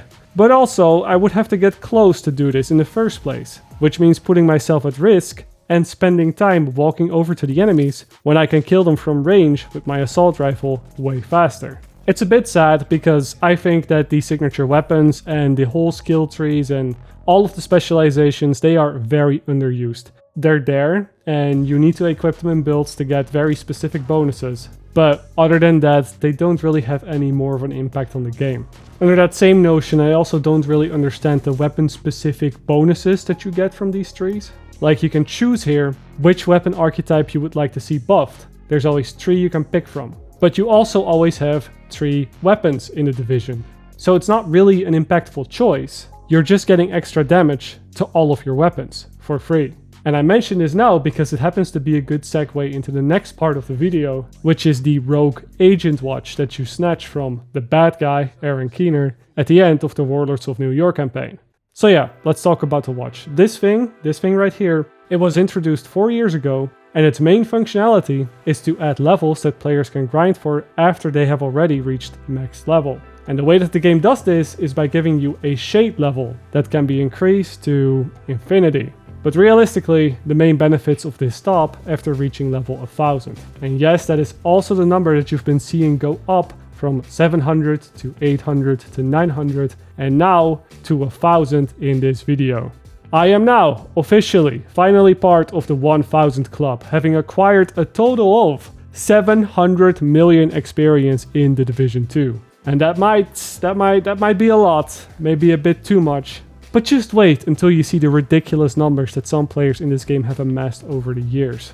Anyway, the point of this watch is that every time you level up, you get to upgrade the stats of your character by an ever so slight amount. And yes, this really applies to almost all aspects of your character. Your base health, your armor, your headshot damage, your critical hit chance and damage, your accuracy, your skill damage, the skill duration, pretty much everything you can think of gets boosted ever so slightly every time that you level up. Now the effects are minimal, of course. In fact, you even have to choose what part you want to level up first, but done so over 1,000 levels, it equates to differences that actually do matter. To look at your damage, for example, by level 1000, you will have an extra 10% base weapon damage, an extra 20% headshot damage, you get 10% critical hit chance, and 20% critical hit damage. With the 10% critical hit chance being especially strong here because the critical hit chance cap is 60%, which would usually be pretty hard to reach, but by just getting the 10% for free here, it makes it a lot easier. It opens up a lot of stuff in other builds and just makes every critical hit chance build in the game that much stronger. Hazard protection falls into that same boat. This is a defensive stat that reduces the damage and duration of incoming status effects. But it also being a 0 to 100% value here, and with many of the status effects having a cutoff effect to where if they would last for shorter than 1 second, they aren't applied at all, getting 10% for free here is kind of huge. Same for stability. If 100% means that you have a gun that doesn't have any recoil whatsoever, then getting 10% for free is kind of a lot, and it really diminishes the specific feel that each gun in the game has and turns them all even more into a laser beam. Yes, even more than the game already makes guns feel like laser beams to begin with. Another system like this that was added to the game is called expertise. And in short, this expertise system allows you to level up your weapons and your gear by dumping an obscene amount of crafting materials into them. The system is a little bit convoluted, with you having to first level up the expertise system itself and then having to level up individual weapons or gear pieces. But at the end of the day, this allows you to get roughly a 20% damage bonus on any weapon or skill, or a 20% bonus to armor on any gear piece that you have. And although, sure, these bonuses are, once again, not anything super major, it's yet another example of the player receiving more free stats in a game that is supposed to be all about builds and trade-offs. We have 15% damage from specializations, 10% damage from the watch, and then some critical hit chance and damage and headshot damage, and now we have 20% damage from expertise. It is just vertical progression with no downsides, just like during the campaign. Except this time, enemies of course do not scale with the player. Now, if you couldn't tell already, I'm not really a big fan of systems like these because they usually serve only one purpose, and that is to make the few dedicated players put in that much more time into the game, while not actually making it interesting or engaging in any way. It's just a time sink, basically, that yes, will increase the retention and average playtime, but also at the cost of the health of the game. Because now we're going to need content that's even more difficult to keep things challenging for the players that are at the end game. But oh wait, we can't just up the health and the damage of NPCs without making it extremely tedious to play for anybody that hasn't put in the 500 hours to max everything out. I personally think that the end game, the min-maxing type of stuff, it was perfect when we just had the crafting station, the recalibration station, and the optimization station. We had one station to craft items with the leftover materials, we had one to swap out one stat or a talent, and then we had another one to max out any stat roll that a gear piece could come with for a very, very large cost. And I'd even argue that we could easily get rid of the crafting station too, because of course getting an item to drop for you is always more exciting than getting lucky at the crafting bench.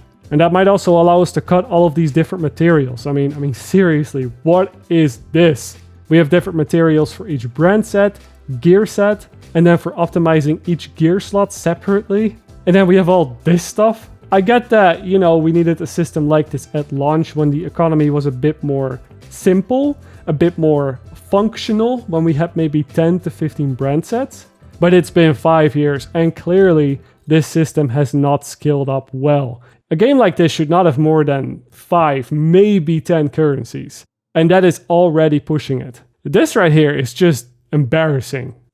Anyway, let me end this part of the video by saying that I definitely think that there's more room for more stuff, if that's the thing that we're going for here. More skill trees, more upgrades to weapons, or maybe more ways to evolve gear. I imagine that Massive looked at Destiny with how you can masterwork your gear for slightly better stats.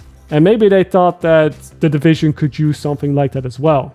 But in Destiny, first up, none of this stuff ever adds any raw weapon damage. You only get to improve the specific masterwork that the weapon already came with. Better handling, better reload speed, all that sort of stuff. Also, just as important, masterworking in Destiny doesn't take almost 1 million resources to do so. If you want a comparison into Division terms, it would be more similar to going to the optimization station and pushing one of the stats on gear just a bit beyond the usual cap. Maybe 16% weapon damage on a gear piece. That is what masterworking does in Destiny. But 20% damage on a weapon just straight up? That sort of stuff is neither all that interesting or healthy for the game in the long run.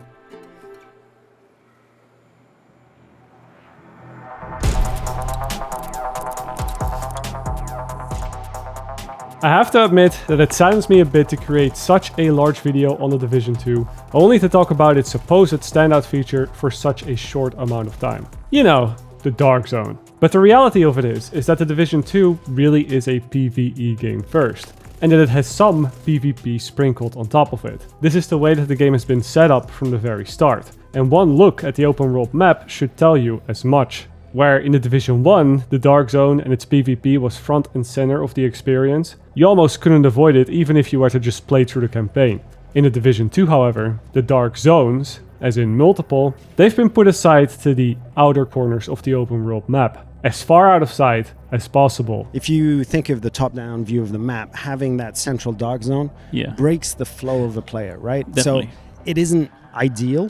So moving the Dark Zone towards the extremities is obviously a move to preserve a more logic player flow within the open world of the center of the map. That clip should really tell you all you need to know about where the developers' minds were at when creating this game. And I can't really blame them for it either. The Division 1 Dark Zone was at the center, yes, but it was also the most controversial part of the whole game. A lot of players enjoyed it, but even more hated it with every bone in their body. And seeing how much backlash the developers got for it and how much trouble it got them over the years, the easy solution for them was to maybe, just maybe, not put such a large emphasis on it in the sequel. Unfortunately for players like myself, that also meant that the Division 2 became much more of a standard Ubisoft open world game, with its one big standout feature that the whole franchise was literally built around, now pushed to the side. Yeah!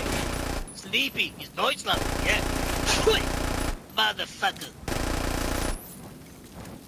Yeah.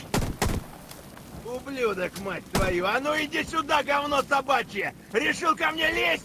Ты засранец вонючий, мать твою, а? Ну иди сюда, попробуй меня трахнуть, я тебя сам трахну! Ублюдок, анонист чертов! Будь ты проклят! Иди, идиот, трахать тебя и всю... We had a pretty middle-of-the-road campaign experience that was alright, but as we already talked about in this video, nothing crazy good. And there wasn't really that big rogue player fantasy payoff that many of us had still hoped to see with the sequel. It was the biggest reason that I quit all those years ago. I came to the Division at first to experience this PvEVP type of game. I didn't come to the Division to play the same missions on repeat for 50 hours straight to max out a bunch of small numbers on a chart. And that's coming from, you know, the numbers guy, the guy that made these charts to begin with. If this all sounds a little bit dramatic, you're not wrong, but that is just what happens when you care a lot about something or you get very invested into something. I mean, you don't just end up making a 3-hour-long video on the Division 2 just out of the blue for no reason. My point of view on the franchise might have always been a bit warped one way or the other, but I still care very much about bringing that whole original gameplay fantasy to life. The gameplay that I imagined we would have when I looked at all those trailers back then.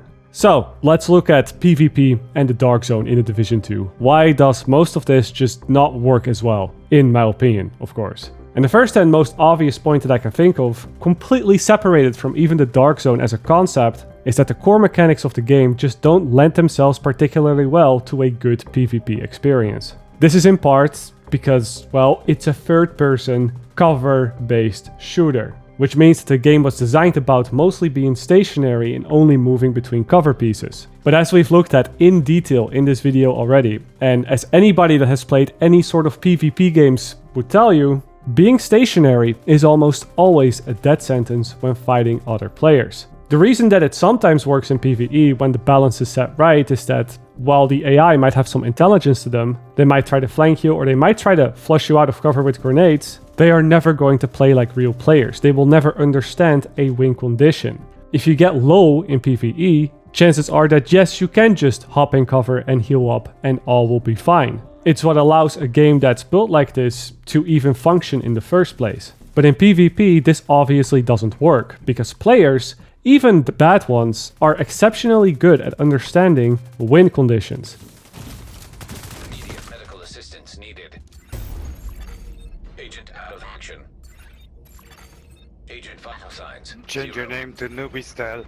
Everybody understands that if you shoot at somebody and then don't do anything with that and allow them to heal back up, even if it's ever so slowly, those bullets that you shot at them will be all for nothing, and now they know your position and they'll be able to react in a better way. And with how much healing or how much armor repair we still have in the Division, maybe the burst healing is gone but we still have the healing over time, shooting at someone from range or getting someone low just isn't as impactful. And so naturally, the PvP in this franchise mostly revolves around how fast you can 100 to 0 someone without them getting the chance to heal back up. And of course, how tanky you can be while doing so yourself, as to not have the exact same happen to you meanwhile. This is why long-range combat outside of conflict just doesn't really happen that much. A lot of players try to get as close as possible because it allows them to confirm the kill once they start shooting. It's why face trading in the Division has always been the way to play the game.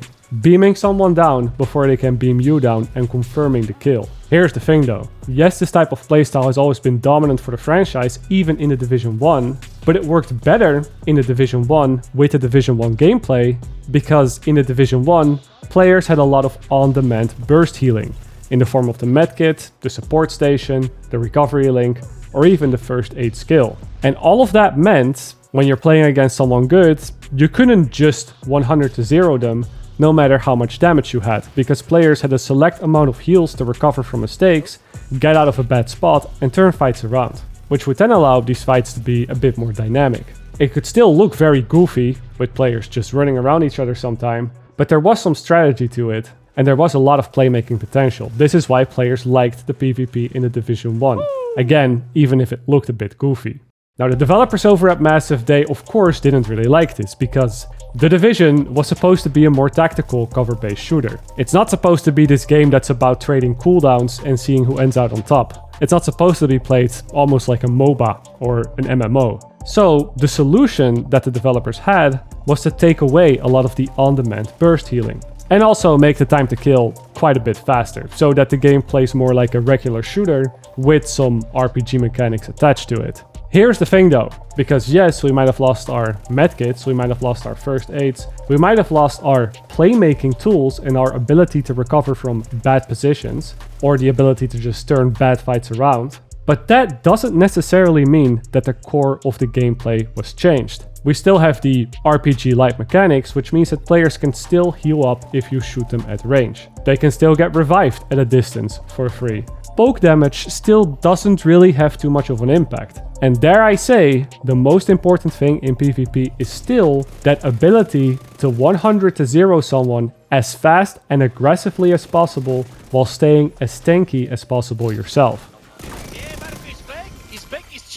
The way that we play the game in PvP is still the same. The win condition is also still the same. It's just that a lot of the tools in order to get to that win condition in different ways have been severely cut, which then means that there just isn't as much playmaking potential, and this is usually why the Division 2 PvP is considered to be worse than the PvP in the Division 1, at least by many of the veteran players, and that also includes myself. We can even take this one step further, because in Massive's attempt to get rid of the chicken dance, get rid of the running around and turn this game more into a cover-based shooter, we're now actually seeing that it has had the opposite effect from that in the Division 2. If anything, movement has become even more important in the Division 2 than that it was in the Division 1. Just think about it for a second. If it is not possible to realistically recover from a bad position or a bad trade, you know, when you're going for that face trade, then the best solution to consistently not lose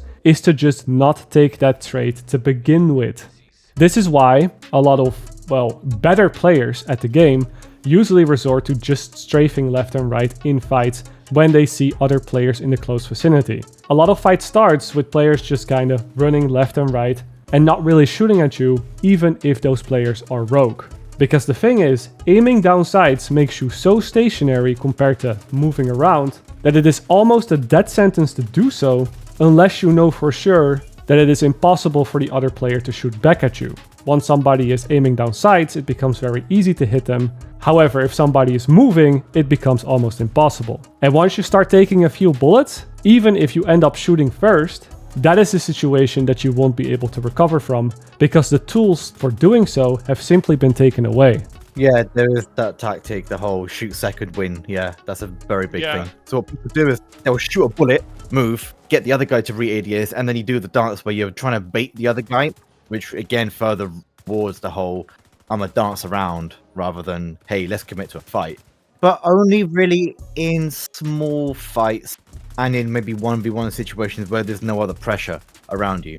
If you have other elements like you're in a server, some guys you just killed is coming back, you ain't got time to be waiting for the other guy to ADS. Now, of course, there are exceptions to how this all works, and you won't see these type of plays from newer players that don't really know the ins and outs of the dark zone. But if this is what PvP on the higher end looks like, I think it's safe to say that we're dealing with a type of PvP that just isn't very fun to play. This also means that the single most important thing to success in PvP in a division becomes having the number advantage. Because if you have the number advantage, well, then everybody can just keep running around, wait for the enemy to start shooting, and then everybody that isn't being shot at can then aim back without the risk of dying and shoot at the one guy trying to kill the guy that's still moving. We push that, they'll just set us on fire and use shock ammo, so we're insta-dead, so there's no point fighting it. Like, you can't kill a full team on this game. You can't do anything about the shock unless you have like a full hazard build, and then it's not fun, you know? Like, it's so busted.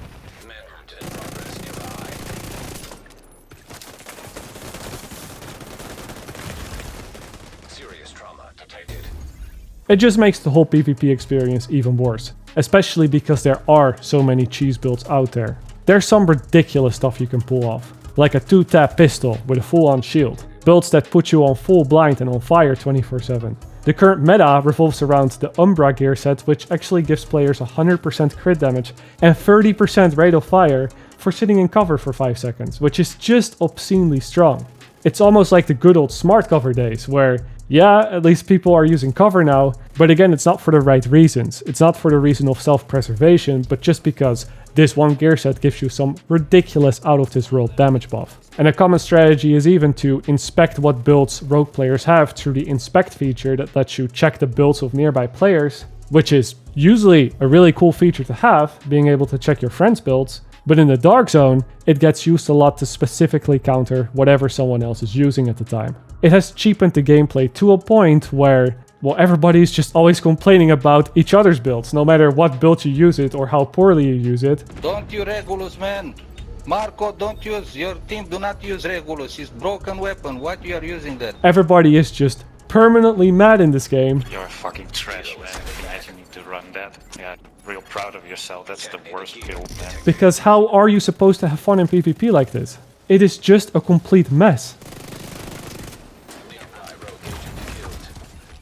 Yeah, it's painful. I really want to enjoy this game, but it's yeah, I don't know what to say about it. I want it to be fun, but it's just not. Every time I boot it up, I'm like, oh, I have to actually sit through this and play this PvP. A lot more issues also arise when you try to play this game at this faster pace, because again, it was designed as a cover-based shooter, which means that when players start to play this game at a faster pace, there are points where it all just breaks apart. I'm talking about hit registration on servers just not keeping up, being so bad that players are either teleporting around or eat up whole magazines despite having a skill tier 1 deflector drone. I'm talking about skills just not working out of the blue and just going on cooldown with no effect. I'm talking about player models not facing the right direction when they're shooting, or players just getting stuck in certain animations on someone's screen. You don't really see all these things too often on the PvE side of things, because PvE is usually not played at this pace, And when it is, you're not really focusing on the player models of your teammates. You're focusing on the NPCs. But once you get to PvP and you start to fight other players at this pace, these issues become very real problems. Again, because you're often not able to recover from a bad situation in this game. So every bug, every minor hiccup is a situation that usually results in a death. It just makes for a very inconsistent experience. Also, can someone tell me why this game just randomly decides to give me wall hack on other players like 100 meters away from me? How do we still have stuff like this in the game 5 years later? Can you imagine having this in any other battle royale or extraction shooter or any game with PvP in general, like any at all? People would lose their minds seeing this in a shooter, but here it's just considered normal. Anyway, that's kind of the game on the gameplay side of things. And then we haven't even looked at the Dark Zone itself yet, which we'll do now. Basically, the systems in the Dark Zone are the same ones we had in the Division 1, but they're cut down a little bit here and there, and obviously we're playing it in a much smaller play space with less players. It is up to 12 now per server instead of 24, which is still more players per square meter of playable area because these Dark Zones are that much smaller.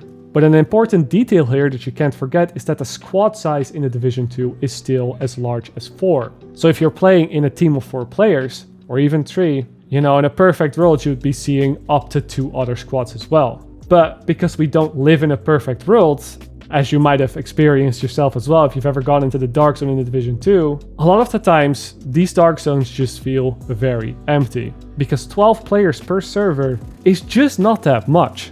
The other side of this is that when you finally have players in the Dark Zone that are looking for a fight when the whole server is almost participating, it starts to feel more like a shooting arena rather than a Dark Zone. This is because when you have a Dark Zone that is this small with this little players, you're only going to go up against the same group of players over and over again. Usually there's 2 parties. There's the rogues, the rogue squad, and that's then fighting the non-rogue players in the server.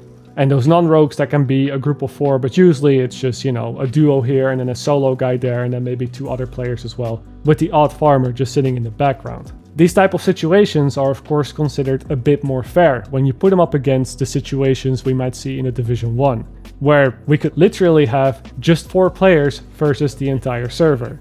And especially seeing how big the number advantage is now, how important it is to have numbers advantage in a Division 2, you might say that it is a good thing that we have a lower player count because it provides a more fair PvP experience. But my take on that is that a more fair experience in a Division 2 is just not really that interesting.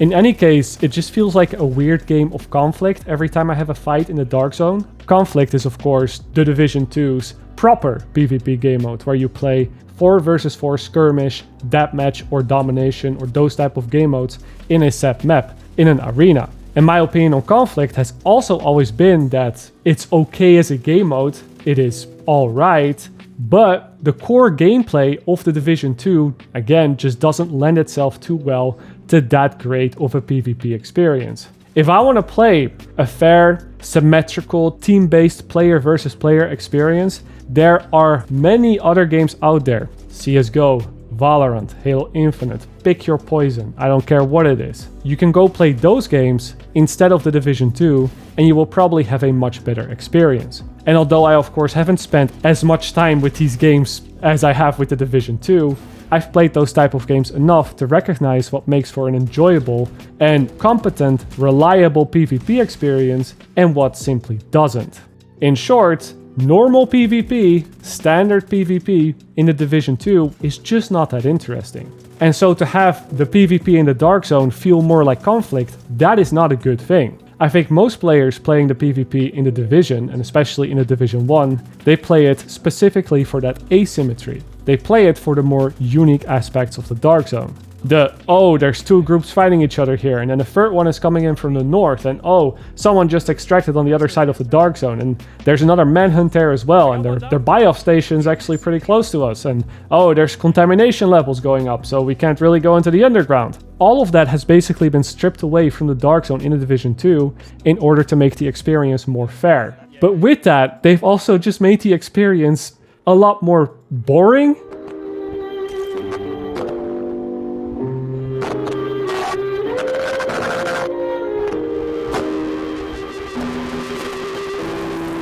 Now, the last point that I have about the Dark Zone, which plays into this as well, is that, and this is going to sound cliche, but it's just the fact that there aren't any stakes left in the Dark Zone. I already explained this earlier, but 99% of the loot is easier and faster to just get in the countdown game mode or anywhere else in the game. Like, I'm honestly not even sure what players are farming in the Dark Zone if it's not that system corrupted gear set that I talked about. Maybe those players just don't know about Countdown, or maybe I'm missing something here. Maybe they're trying to get the Eagle Bearer instead of just loading up the raid because they can't get 8 players for the raid. But other than those very specific reasons, I can't imagine why someone would go into the Dark Zone to get gear today. And that's kind of a problem, because when nobody has any good loot that they might care about, then nobody has anything to lose. And when nobody has anything to lose, well then nobody fears dying, or even other players to begin with. And when you don't care about dying, or other players, then the tension that this Dark Zone should come with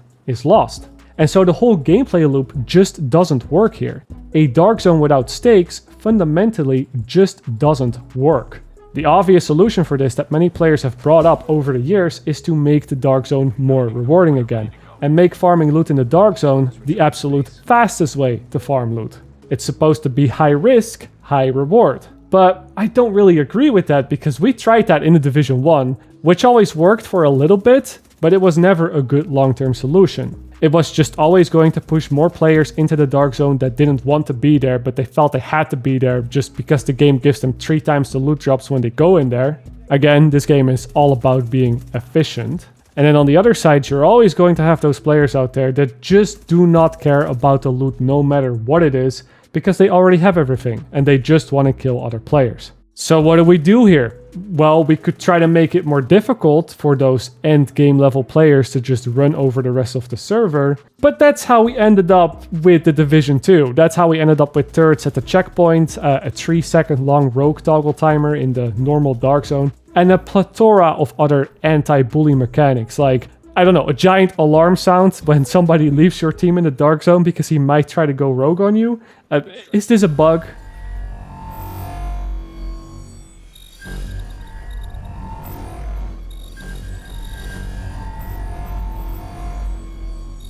I'm seriously asking. It happens almost every time somebody leaves my party in the Dark Zone. This has to be a bug, right?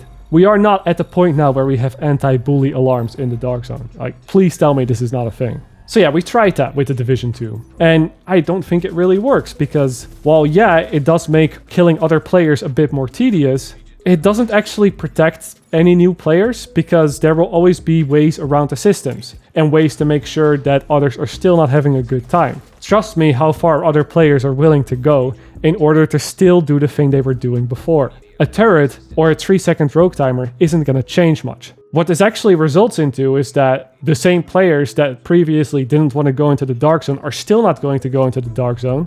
And the players that are in the Dark Zone that would have been there anyway are now going to have to go through a bunch of hoops just to play PvP, making the whole experience even worse. Not to say that I didn't have fun in some cases. I mean, I still enjoy the social aspect of it, even if I got shit on sometimes now. Fucking trash, man. Go play Tetris, noob.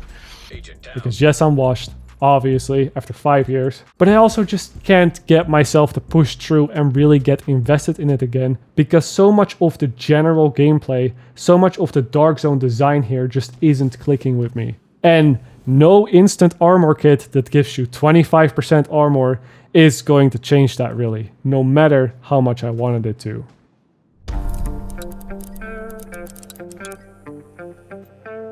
To finish up today, let's just take a quick look at the remaining DLC contents that have been added over the years, that for one reason or the other just didn't really fit in with any of the other topics in this video. And we'll also look at the seasonal model with this one, which, yeah, even though it's a little bit meh, I thought that a topic like that would at least be important enough to include in this video, because The Division 2 is a live service game after all, where the post-launch content is often just as important as the stuff that we start off with.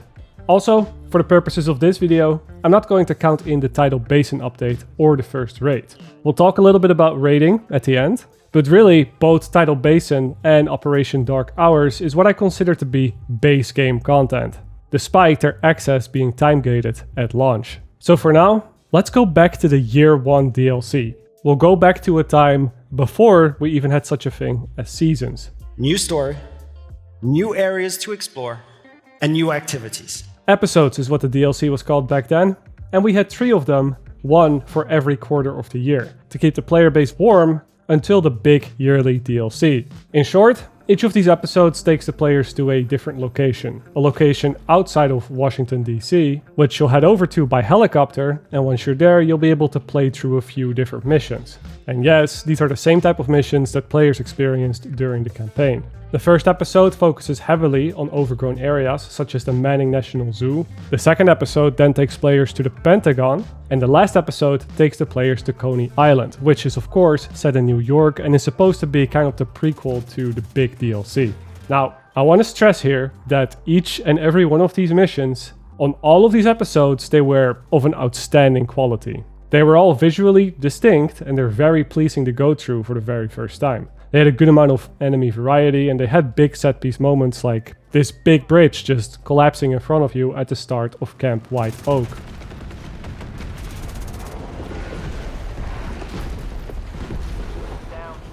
With the amount of vegetation on the screen here too, it almost makes you wonder if the developers were already practicing for their, at the time, upcoming Avatar game. And yes, I think it is important that I mention just how good these missions are. It's important to keep in mind, because while these missions are very good, at the same time, I also don't believe that these missions were a good way to add DLC to the game. And the fact that I've barely even had to mention their existence in this video up until now, that alone just shows you how much relevance they really have today. There are a whole bunch of reasons on why I think that DLC like this just doesn't work that well. Of course, the first one being that, just like a lot of the campaign missions, they are just main missions that end up being played out the same way every single time you go through them, which just isn't that good for replayability.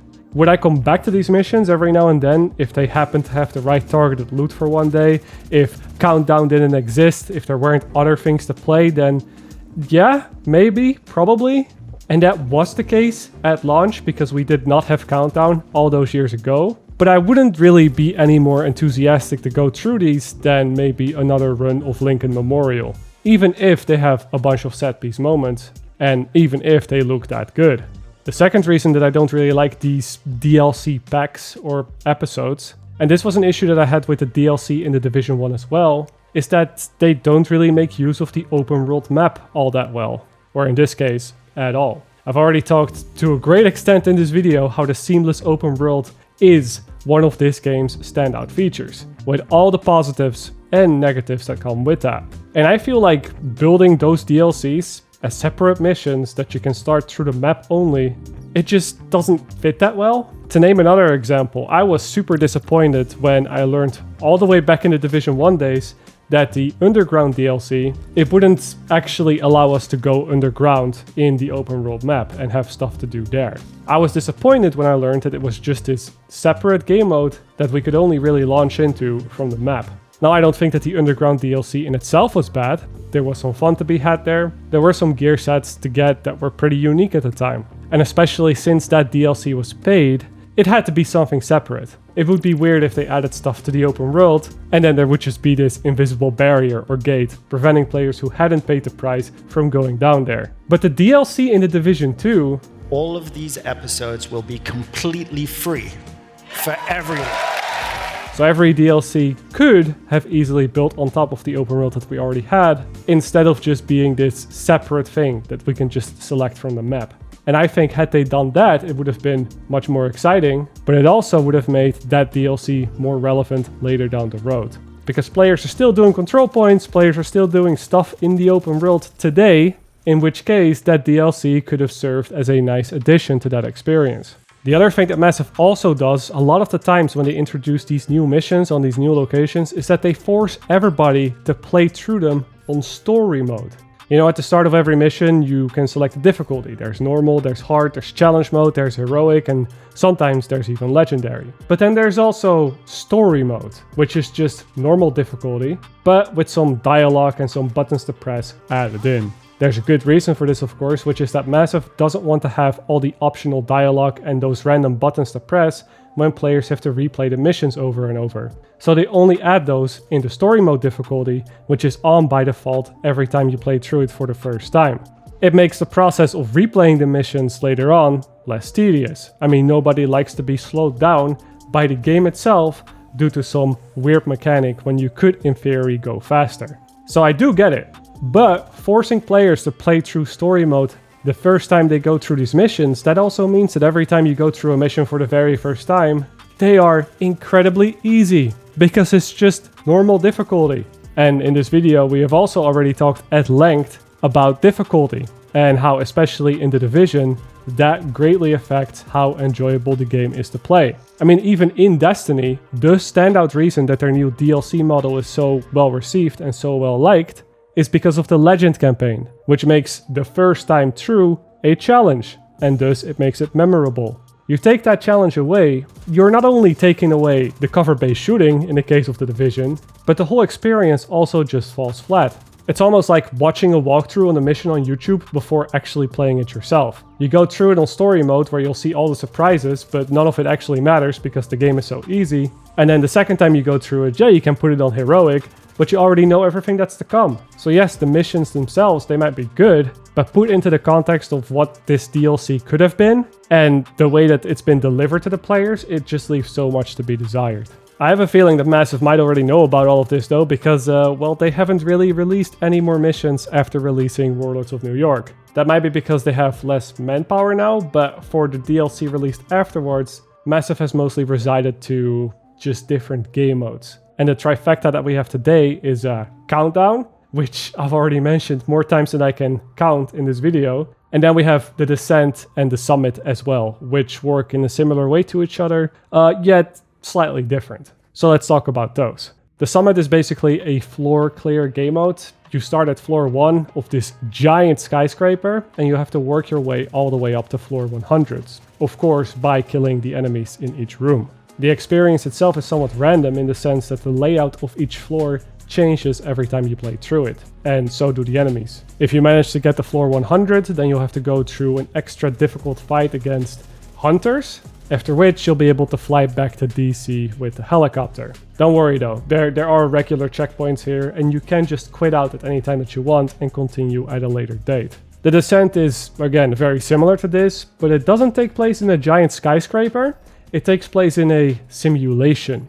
And also you can choose your own build. You start off by picking one random weapon that you get, and then as you clear each room, you'll get some cash that you can spend on more weapons and perks and grenades and medkits. It's a bit similar to Call of Duty Zombies in that sense, but it's not quite the same. The Descent also doesn't really end, it doesn't have a final floor. However, you will have to fight your nemesis after a while, which is just this AI with some very powerful skills that can pretty much one-shot you. So yeah, better be careful.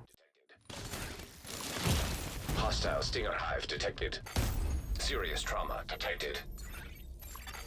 Agent killed. There is a bit more nuance to this game mode too, a bit of strategy, because after every room in Descent you get to pick what room you would like to go in next, and you can even see the difficulty of that room beforehand.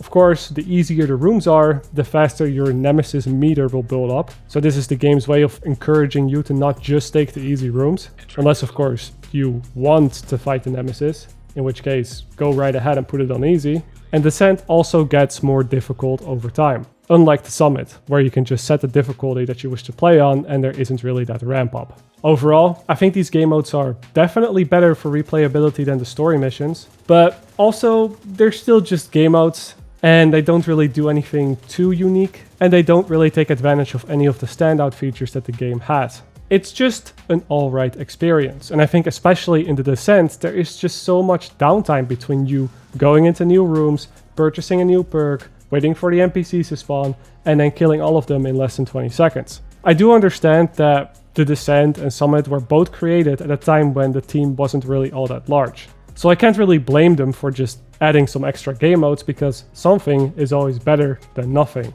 And I do think that the whole hacker type of futuristic aesthetic that Descent has, it's a good direction to push the franchise into, because it might allow us to have some more off-the-wall technology for skills or weapons in The Division 3. Some more futuristic stuff that maybe isn't as realistic, which then might lend itself to more interesting gear or more dynamic gameplay.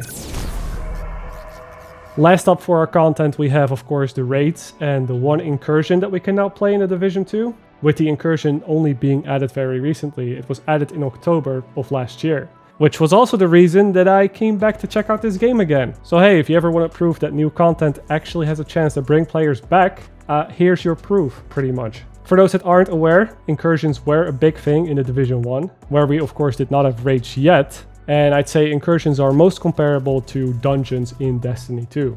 There are some raid-like mechanics, but you can only play these with up to 4 players instead of 8. The incursion itself has a nice balance of difficulty. There's a good mix of existing mechanics with a couple of new ones sprinkled on top. And yes, it is 100% better, 200% better than any incursion that was ever released in the Division 1. Especially when compared to Falcon Lost, which was just 15 waves of enemies in a room with a mini tank. This right here shows you just how far the developers have come since then and how much they've learned when it comes to interesting encounter design. And also how to present it to the player, because with this type of content, the environments are just as important as the challenge of the content itself. The Last Wish raid wouldn't be the best raid in Destiny 2 if the difficulty of the mechanics didn't go hand in hand with the visuals of the Dreaming City.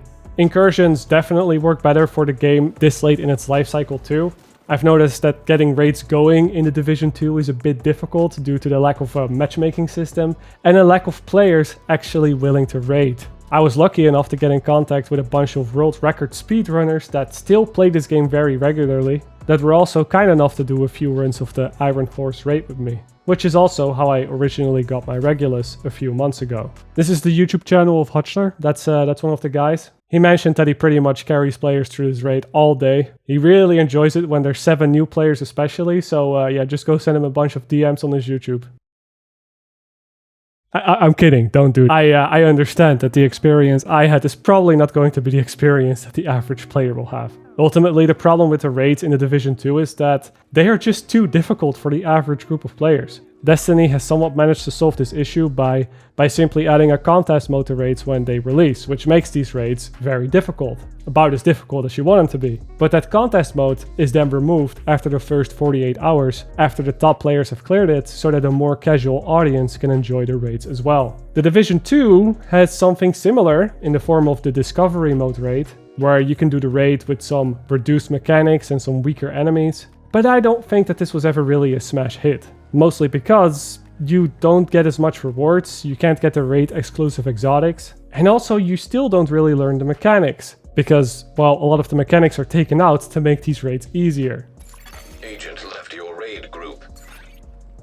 So putting aside the fact that players don't like to sit in a raid, discovery mode or not, for 3 hours, only to be rewarded with nothing, even if the goal was to put in the time to learn the raid, you're still not really learning the raid. And it's still possible that after running discovery mode 10 times, you're going to be throwing a run when it really matters, when you do the raid for real. I will say though, that I've got a newfound appreciation for the Iron Horse raid after playing it through a few times. I remember that at launch I wasn't all that impressed by it. I thought that the cutscene of the train at the end was quite wonky and out of place. And I wasn't that much of a fan of the mechanics, as it involved a lot of clicking different buttons and just holding down different levers. But now, I think I understand at least why the developers went this route, because if all 8 players are able to just contribute to the combat at all times, that would probably mean that the NPCs would have to be very, very tanky. You know, like they are in Countdown. And let me tell you, NPC health in Countdown is absolutely miserable. Which just makes it harder to get new players into this game too. Because everybody's like, oh, go to Countdown if you want to farm. And the new players try to go into Countdown. And then it takes 5 magazines to kill a single NPC. Like, oh my god, dude. Anyway, I think the fact that these raids have to be made for 8 players makes it just that much more difficult to give everybody an important role. And allow everybody to participate in combat at all times. The Division doesn't have anything like jumping sections, and movement or mobility doesn't really matter. The only thing that really matters is damage and survivability. So if the developers need to add difficulty, it can only be done through more things to shoot and more things that shoot back at you. And any role that doesn't include one of those 2 things is automatically a role that isn't going to be that exciting, because you don't even get to use the build that you've been working towards all that time. This is again why I think that the incursion just works better for a game like this. Everybody is shooting, for the most part, the button presses are minimal, and the NPCs don't need to be ridiculously tanky in order to make up for it that way. Apart from the bosses, of course, which should be tanky. I imagine though that if the developers would give this whole raid formula another go, it would probably go a lot better, the same way that every incursion has gotten better over time as well. So for the Division 3, yes, I would definitely like to see them give this another go.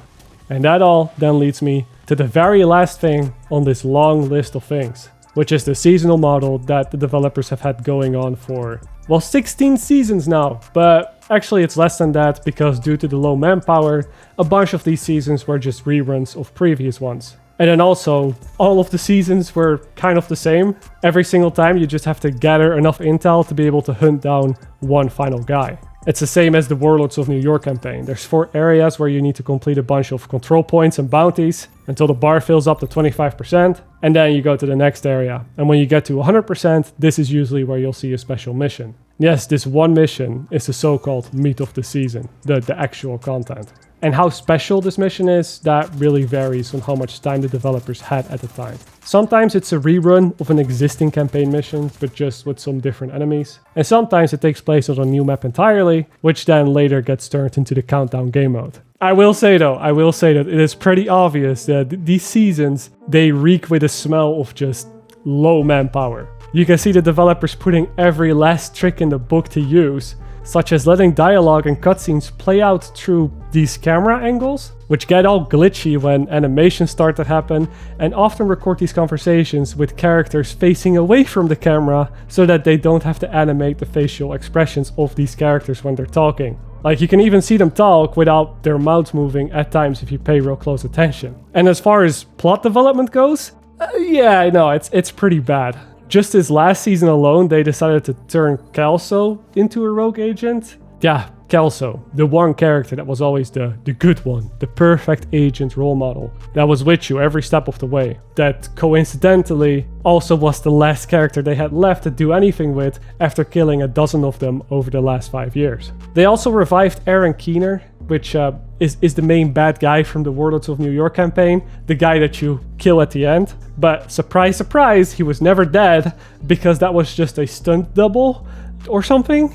And now Kelso is working together with this guy? Or something? What probably happened here is that the developers didn't think that the Division 2 would go on for this long, seeing how Ubisoft forced Massive to push out a sequel just 3 years after the release of the original game. So now, 5 years later, with no proper resources and no proper characters left to do anything with, this is what we get. We get a big pile of narrative garbage pretty much. And I don't even think that reviving Aaron Keener was a good thing either, because you know, I thought this fight at the end of Warlords of New York was a good way to end it. It was a decent enough boss fight. And honestly, I'm just really tired of him as a character. We've had to deal with him since the Division 1. And now you're telling me that we might have to deal with him in the Division 3 as well? Having him as the main bad guy again, or maybe as a good guy this time in the upcoming DLC?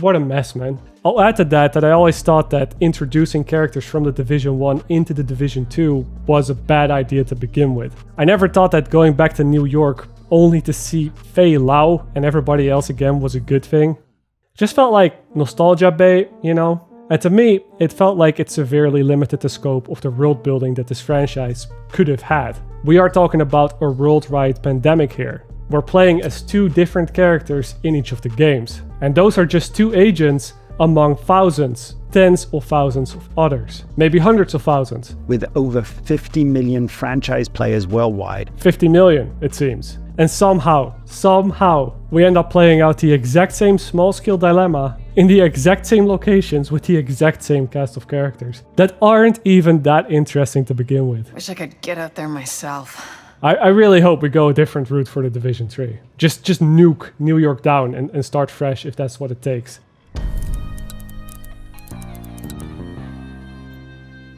Alright, that was it. That was the whole video. And I know there are definitely some topics that I missed here, that I skipped past. Like, for example, the global events, or some of the cosmetics and the RNG caches that I have way too many of. And we could have easily gone much more into detail on the smaller things, like the way that certain damage types are calculated, which makes out-of-cover damage pretty much always the way to go and disproportionately strong. Or talk about the way that health is useless now, and what talents work and which ones don't. But ultimately, I decided to cut all that stuff out because I wanted this video to stay on a somewhat higher level. It is already long enough now, clocking in at 3 hours. And I have other things to get back to too. Like I need to get back on that Destiny, get ready for the next DLC, you know what I mean? The other thing that also didn't make the cut, for that very same reason, is what my ideal Division game would look like if we were to take all the criticism from this video at face value and build a new experience with that information from the ground up. But ultimately, yeah, all of it got cut, because this video, well, it's not about the what ifs. It was more about just reviewing the Division 2 for what it is today, and the journey it went through. So, I'll just end the video by saying that, although this was 3 hours of just really harsh criticism, I hope that you all can see that this was still made in good faith. The thing is that I tend to be a perfectionist in the things that I do. That of course doesn't mean that everything I do is going to be perfect. It just means that I strive for them to be as perfect as possible. And seeing how I used to care so much for this franchise, that whole mentality has kind of bled into this game as well. I just feel like I can look at almost anything that the Division has to offer and pick it apart in so many ways where it possibly could have been better. And this is not always a good thing either. I know it leads me to sound maybe a little bit pretentious, quite know-it-all, and also quite negative when giving my opinion. Something can be a solid 8 out of 10, and I'll still spend most of my time talking about those 2 missing points. But the other side to that, I think, is that there are so many good games out there nowadays. So many really good games to play. And to stand out, an 8 out of 10 just isn't enough anymore. Especially if that 8 out of 10 isn't bringing something completely new to the table. Which in a lot of cases, I just don't think the Division 2 did. This is why the Division 1 got away with a lot of things that the Division 2 didn't. At least the Division 1 was something new at the time. So yes, I don't really hate this franchise or this game. There's a lot of areas where I still think it's very good. And I hope that this gives you at least some perspective on where I'm coming from with this video. I want to thank you all for watching if you made it all the way to the end. And hopefully I'll see you all soon with my next big project.